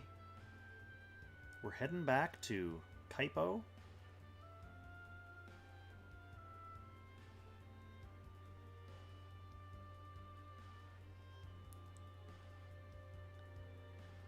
Hero, do you like Final Fantasy IV story?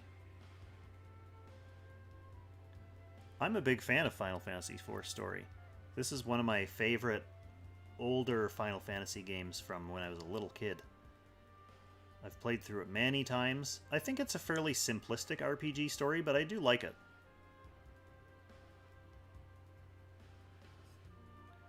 Yeah, he joins you. I think he joins you in combat, so my only concern was, like,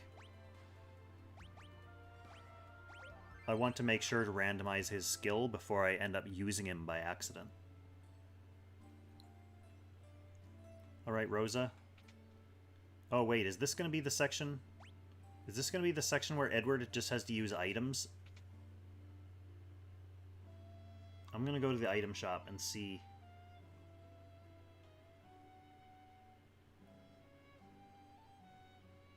The item shop was in the inn, wasn't it? Excusez-moi. Oh, is there anything here I can use? I don't think so.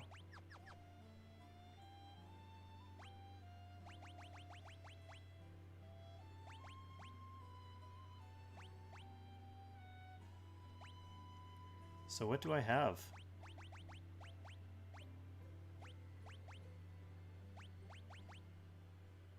Oh, I have 2 Antarctic winds. I have a bomb fragment.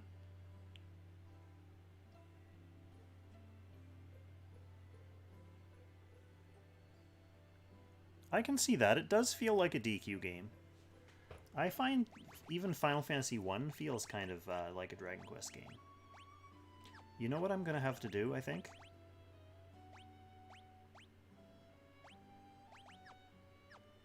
Edward can use the Ice Rod and the normal rod. Oops. Oops. Stop spamming the button, Kong.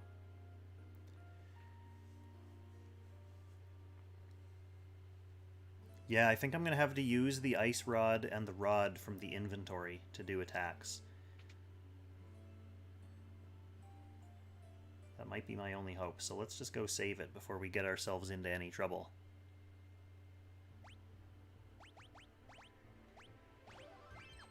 Alright.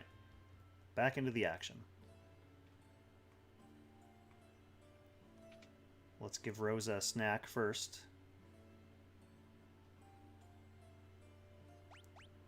Huh, what would happen if I used the bomb ring on her?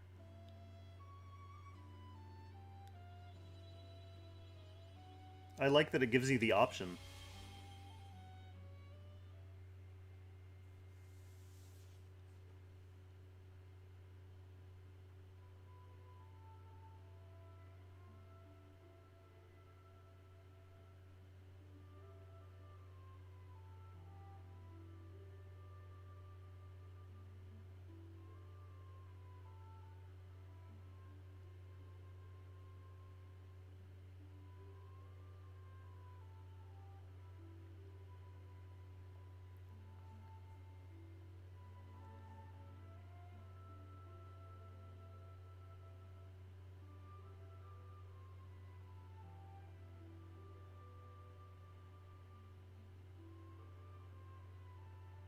Rosa just scolding RYDIA for not being able to cast easy magic spells.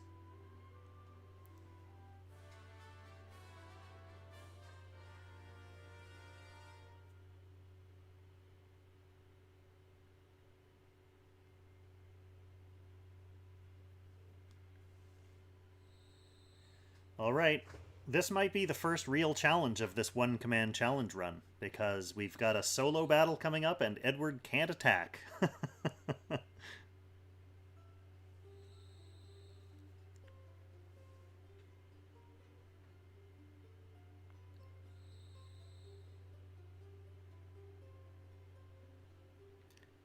Hey, thanks, man. I put a lot of thought and effort into the stream overlays, and this one's a lot cleaner than the Langrisser one, too, to be honest. I think I'm going to make some updates to my Langrisser overlay.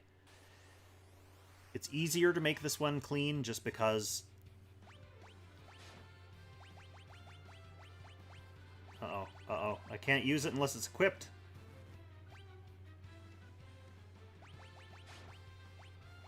That's not good.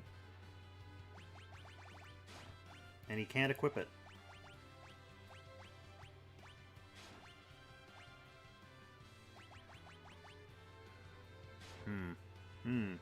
Edward, you are in a bit of a pickle here.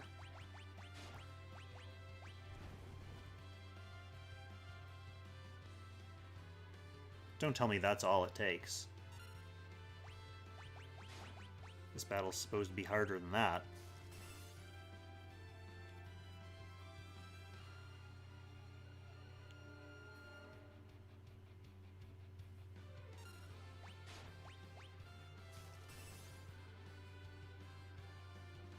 Oh, wow. Well, I got him with every damage-dealing item in my inventory. Oh yeah, ATB is staying on fastest ATB mode possible. Thanks, Francis. I'm glad you enjoy the Langrisser reviews. I enjoy making them.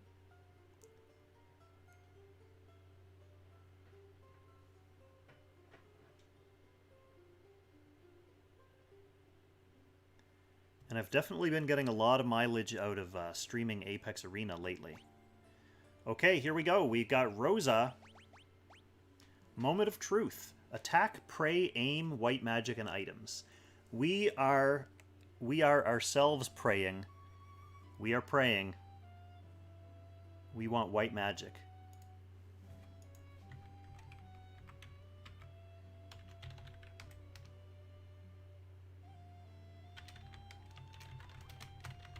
So let's just get our ROSA randomizer set up.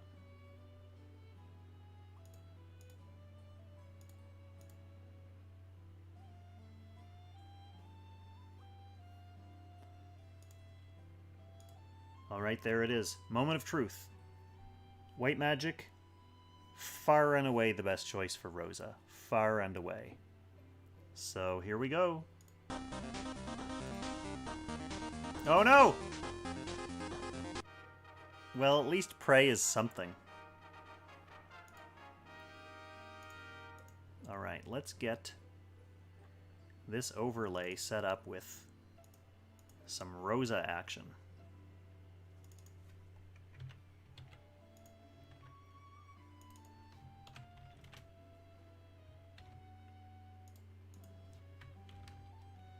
I mean, Prey, at least Prey is healing of a sort. You know what I mean? It's not going to be the most valuable or consistent.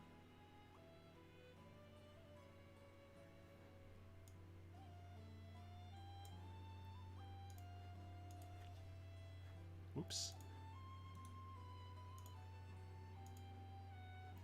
Yeah, it's not going to be the most valuable or consistent. I won't be able to cast Holy.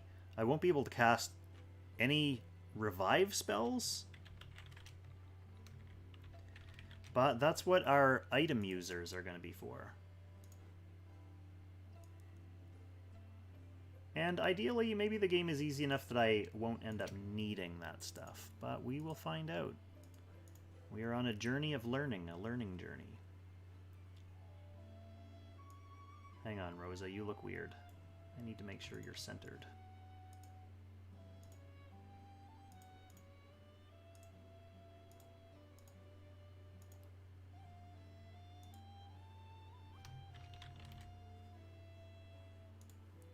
Okay, we'll take the wheel away. Not going to make that mistake again. And we will get Rosa's overlay added. Boom. There she is. Perfect. The wheel thing is basically my way of randomizing the skills that I'm allowed to use. Jack, I'm not sure if you were here earlier when I was explaining this challenge run, but basically each character is only allowed to use one command in battle, and it's a command that's chosen by RNG-decided.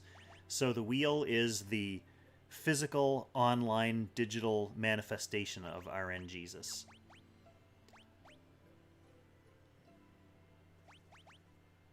We want... Yeah, you guys need to all be in the back row. Edward, you can go stand on your own. Doesn't really matter what her equipment is, since she can't attack. So I think we're ready to roll. No, Cecil is going to be locked into attack for the entire game.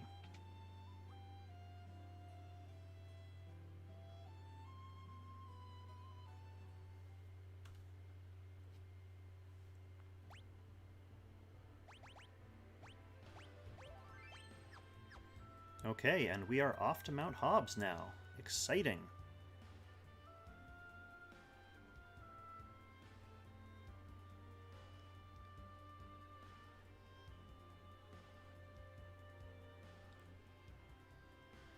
Handwaters, I'm glad you like the idea.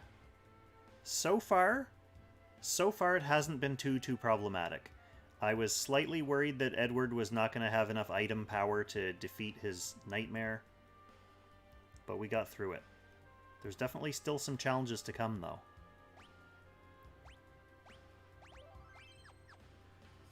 Okay. So, Hobbs time.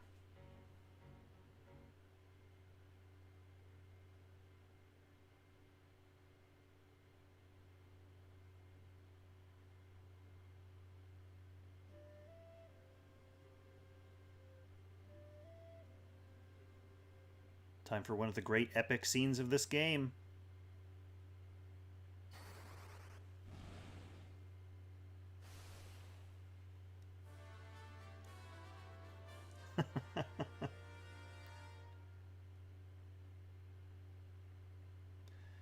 So I think if you dramatically overlevel her enough, she'll actually learn Fire 2. Like, her fire spell is locked off for storyline purposes, but she can learn the higher level fire spells, which is just hilarious. Like, she's comfortable with those. Of course I'm getting back attacked. I'm actually just going to book it from this. The idea of fighting undead from behind is not appealing.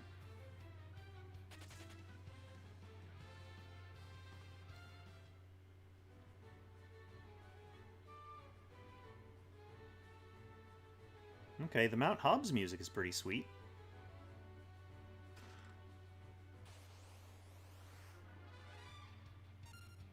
Okay, RYDIA.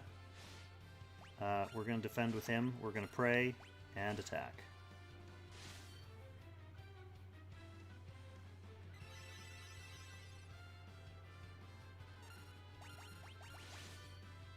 Pray's pretty good.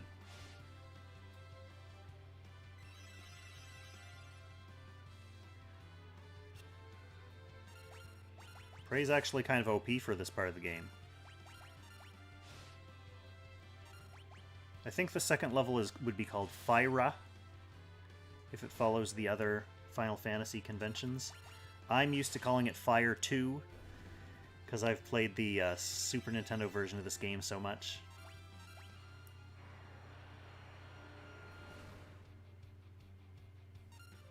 Well, that was painful. What a mean gargoyle. Oh, her prayer was not answered. Okay, so that's going to be the RNG element. RNG, always just sneaking in there.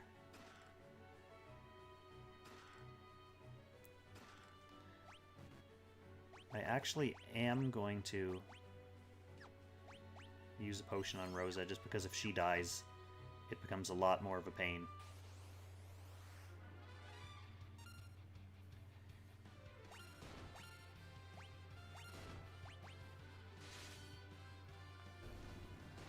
Pray definitely makes things feel a lot more comfortable, though, even though it's been unanswered several times in a row. I don't remember bombs being that easy to kill. I wonder if they made the enemies easier in this game. In the remake.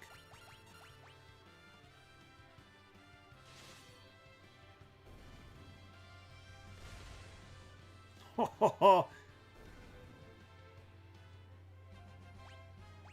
Rosa learned Life, a spell that I can't cast.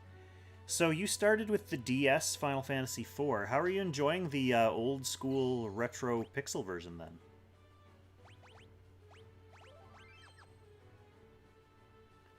Because the 3D version of Final Fantasy IV is pretty dramatically different. It's got a whole different skill system, it's got voice acting.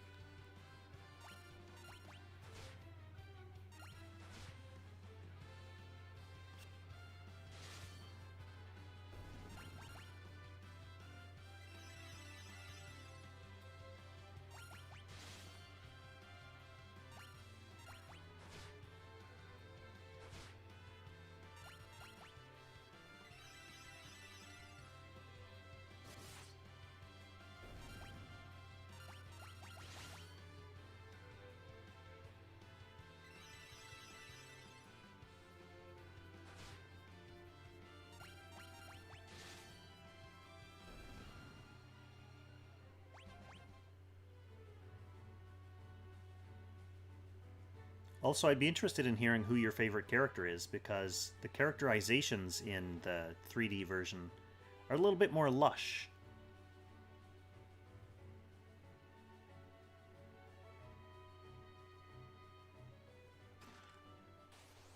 Another holy arrow, interesting.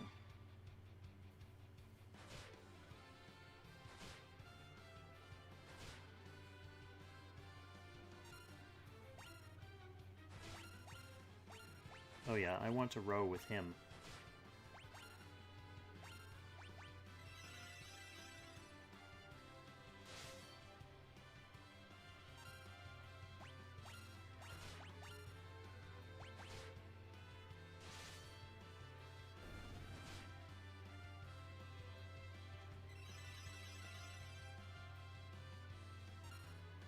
Good picks. Big KAIN fan here.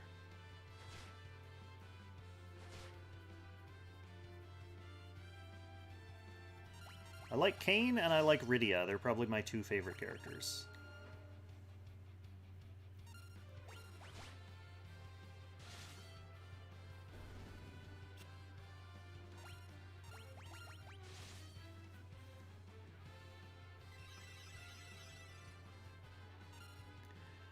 Unfortunately, we've already rolled KAIN when he joined my game at the very beginning, and he is an item user. So maybe I'll leave it to the chat to see if they want to be merciful about whether we re-roll characters. Oh shoot, I was gonna roll Yang right now, wasn't I?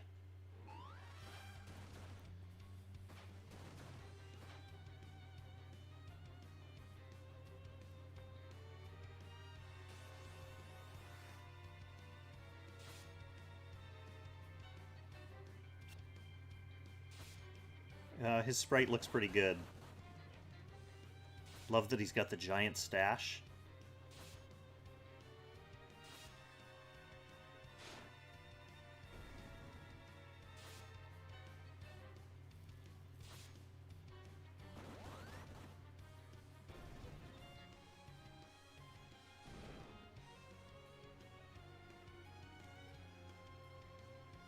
That's no normal bomb. Now, can I pause this? Yep. Okay. So, Yang has attack, focus, kick, gird, and items. Attack is attack. That's really what I want for him, because he's so strong. I want him to be able to attack. Focus just builds up his power. And I wonder if he just focuses eternally if he ever gets to unleash the attack. Kick is just an area attack that's kind of weak, but at least it's damage. Gird builds up his defense. That's a funny idea, but I'm not going to cheat. I've got steel skin when it comes to this challenge. So let's see. Attack, focus, kick, gird, and items. Let's get our Yang roll ready.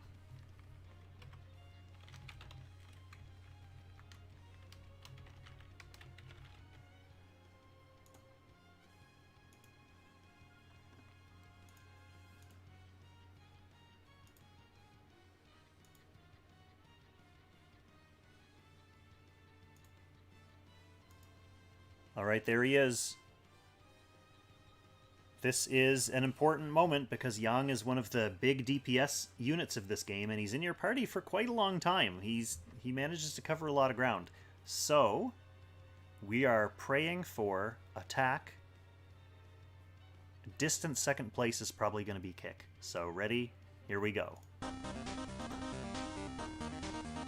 No, don't do it! Oh, no! Another items character. Oh, this is just terrible. So far, Edward, Yang, and KAIN are all items characters. The chances of that can't be great. Like, the chances of rolling item is the same as attack, and yet I only have one attacking character so far. So, RNG has not been kind.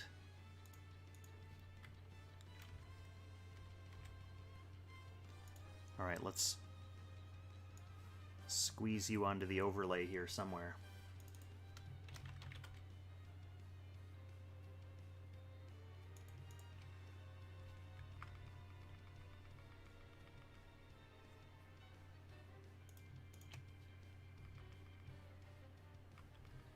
I think RNG is probably punishing me for tempting fate by doing this RNG-related challenge. It's like, oh yeah?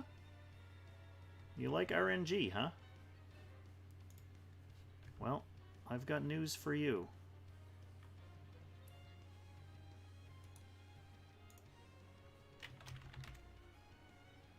So that will come up here.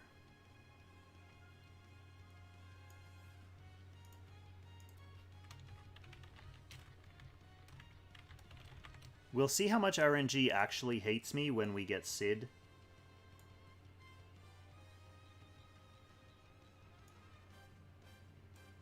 And see if he rolls Peep.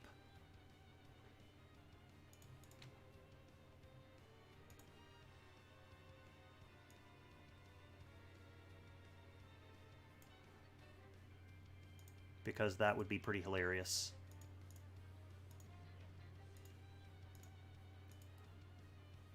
Okay, and we will save this. We will ditch the Yang's Wheel of Command. That's his name now, since he can only use items. He's just going to be spending his time yanging. Alright, there he is on the overlay, so let's get into his boss battle.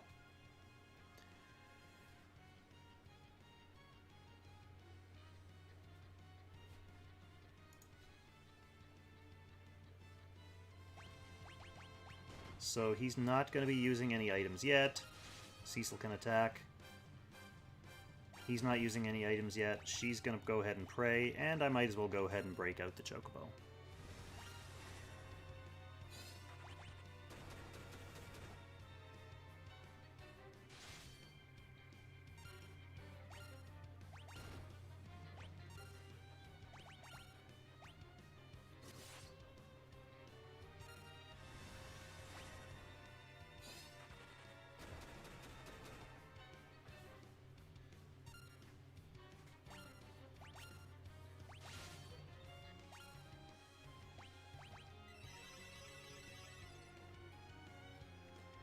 So actually the only character from my endgame party that I haven't rolled yet is Edge.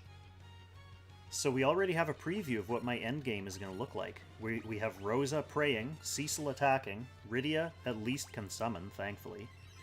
KAIN can use items, and then we'll see what Edge gets.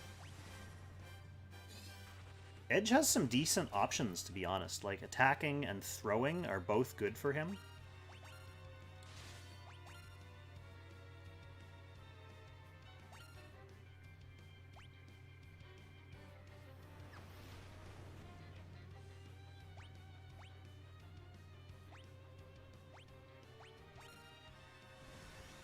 That was not even really harmful. Wow. That barely did anything.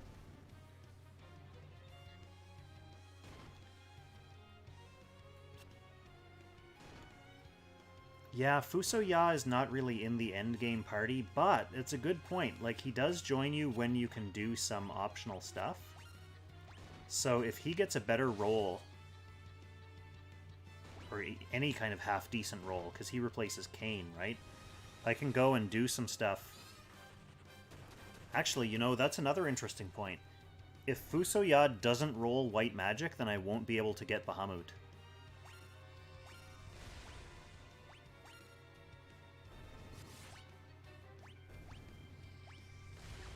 Oh, they're blowing up. They're blowing up. Because if I can't cast Wall, and I know already that I can't cast it with Rosa, so if Fusoya can't cast Wall, then I have to give up Bahamut. I won't be able to get him.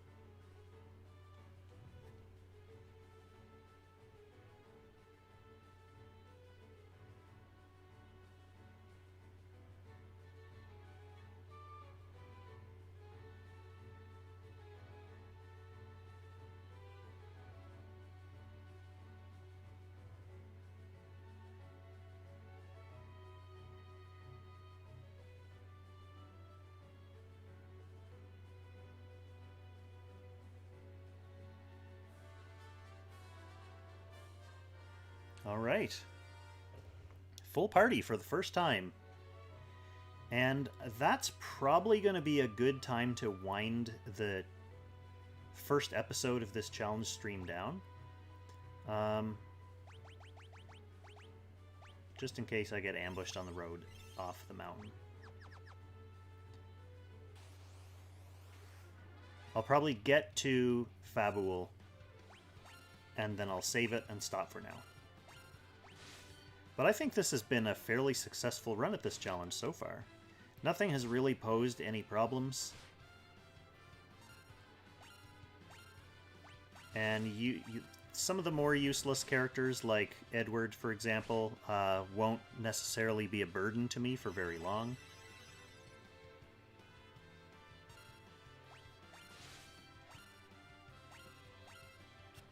Yeah, going without Bahamut is going to be very sad. I really hope it doesn't come to that.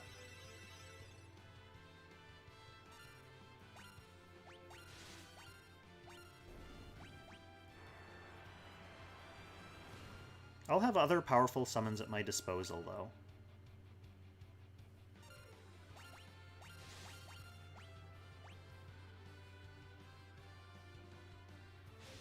Like, I should be able to get Leviathan.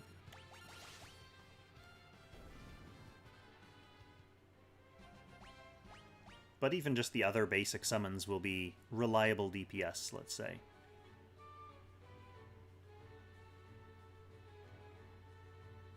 Yeah, I think as far as like a first episode goes, this has been a fairly nice proof of concept.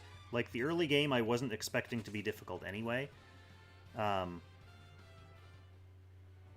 Actually, the whole Mount Ordeals might be tricky on the way up, because it's going to be a lot of undead that I don't really have an answer for. I guess that depends on Polym and Porum's roles.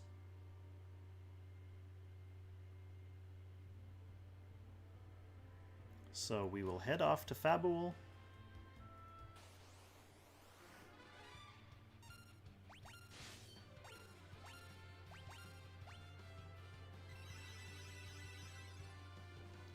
Cecil still carrying the team on his back.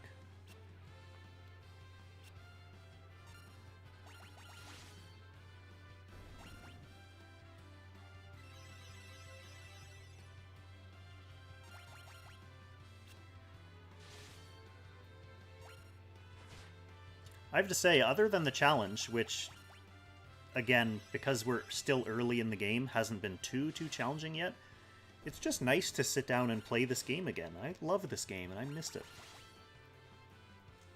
And I have a couple problems with the Pixel Remaster, but other than that, I mean, it's playing Final Fantasy IV. It's hard to screw up.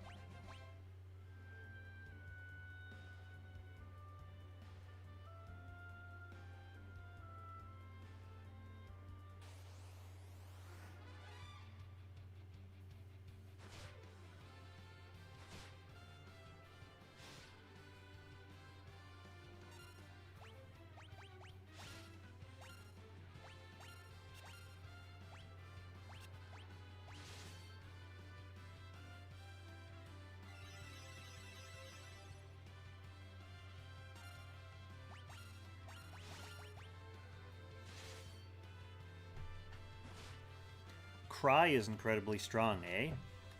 Well, we'll see.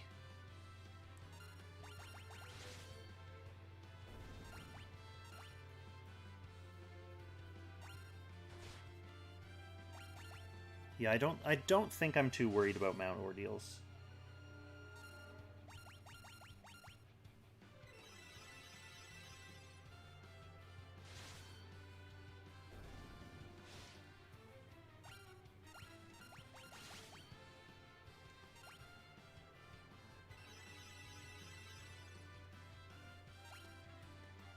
The Tower of Zot might be challenging, because Yang and Edward are both item users. Actually, who's all in there? Is Edward even in there? Cid's in there, and TELLAH's in there. So it'll kind of depend on what Cid rolls. I really hope Cid rolls attack. Okay, this is where I'm going to wrap it up for the first episode of the One Command Challenge. So thanks for sticking with me through this opening episode, and kind of encouraging me and letting me know that this is definitely going to be possible, and also for cheering for bad RNG on my wheel spins. I'm sure it's because you all had your fingers crossed for item to come up on every character. RNG listens to the chat more than it listens to me. Yeah, tune in next time. I'm not 100% sure when I'm going to be streaming the next episode, because this week I have to record and edit Should You Summon. And on the weekend, obviously, I'm going to be playing Apex Arena, so I think probably the next stream is going to be either Thursday or Friday. Thursday, I may be doing Apex Scrims, but I might do like half a stream doing Apex and then half a stream doing this. So Thursday or Friday probably is going to be when episode 2 happens, and that's when we'll get to tackle Fabul and Mount Ordeals and see how far we get after that. So thanks for tuning in, everyone. I'll catch you in the next one.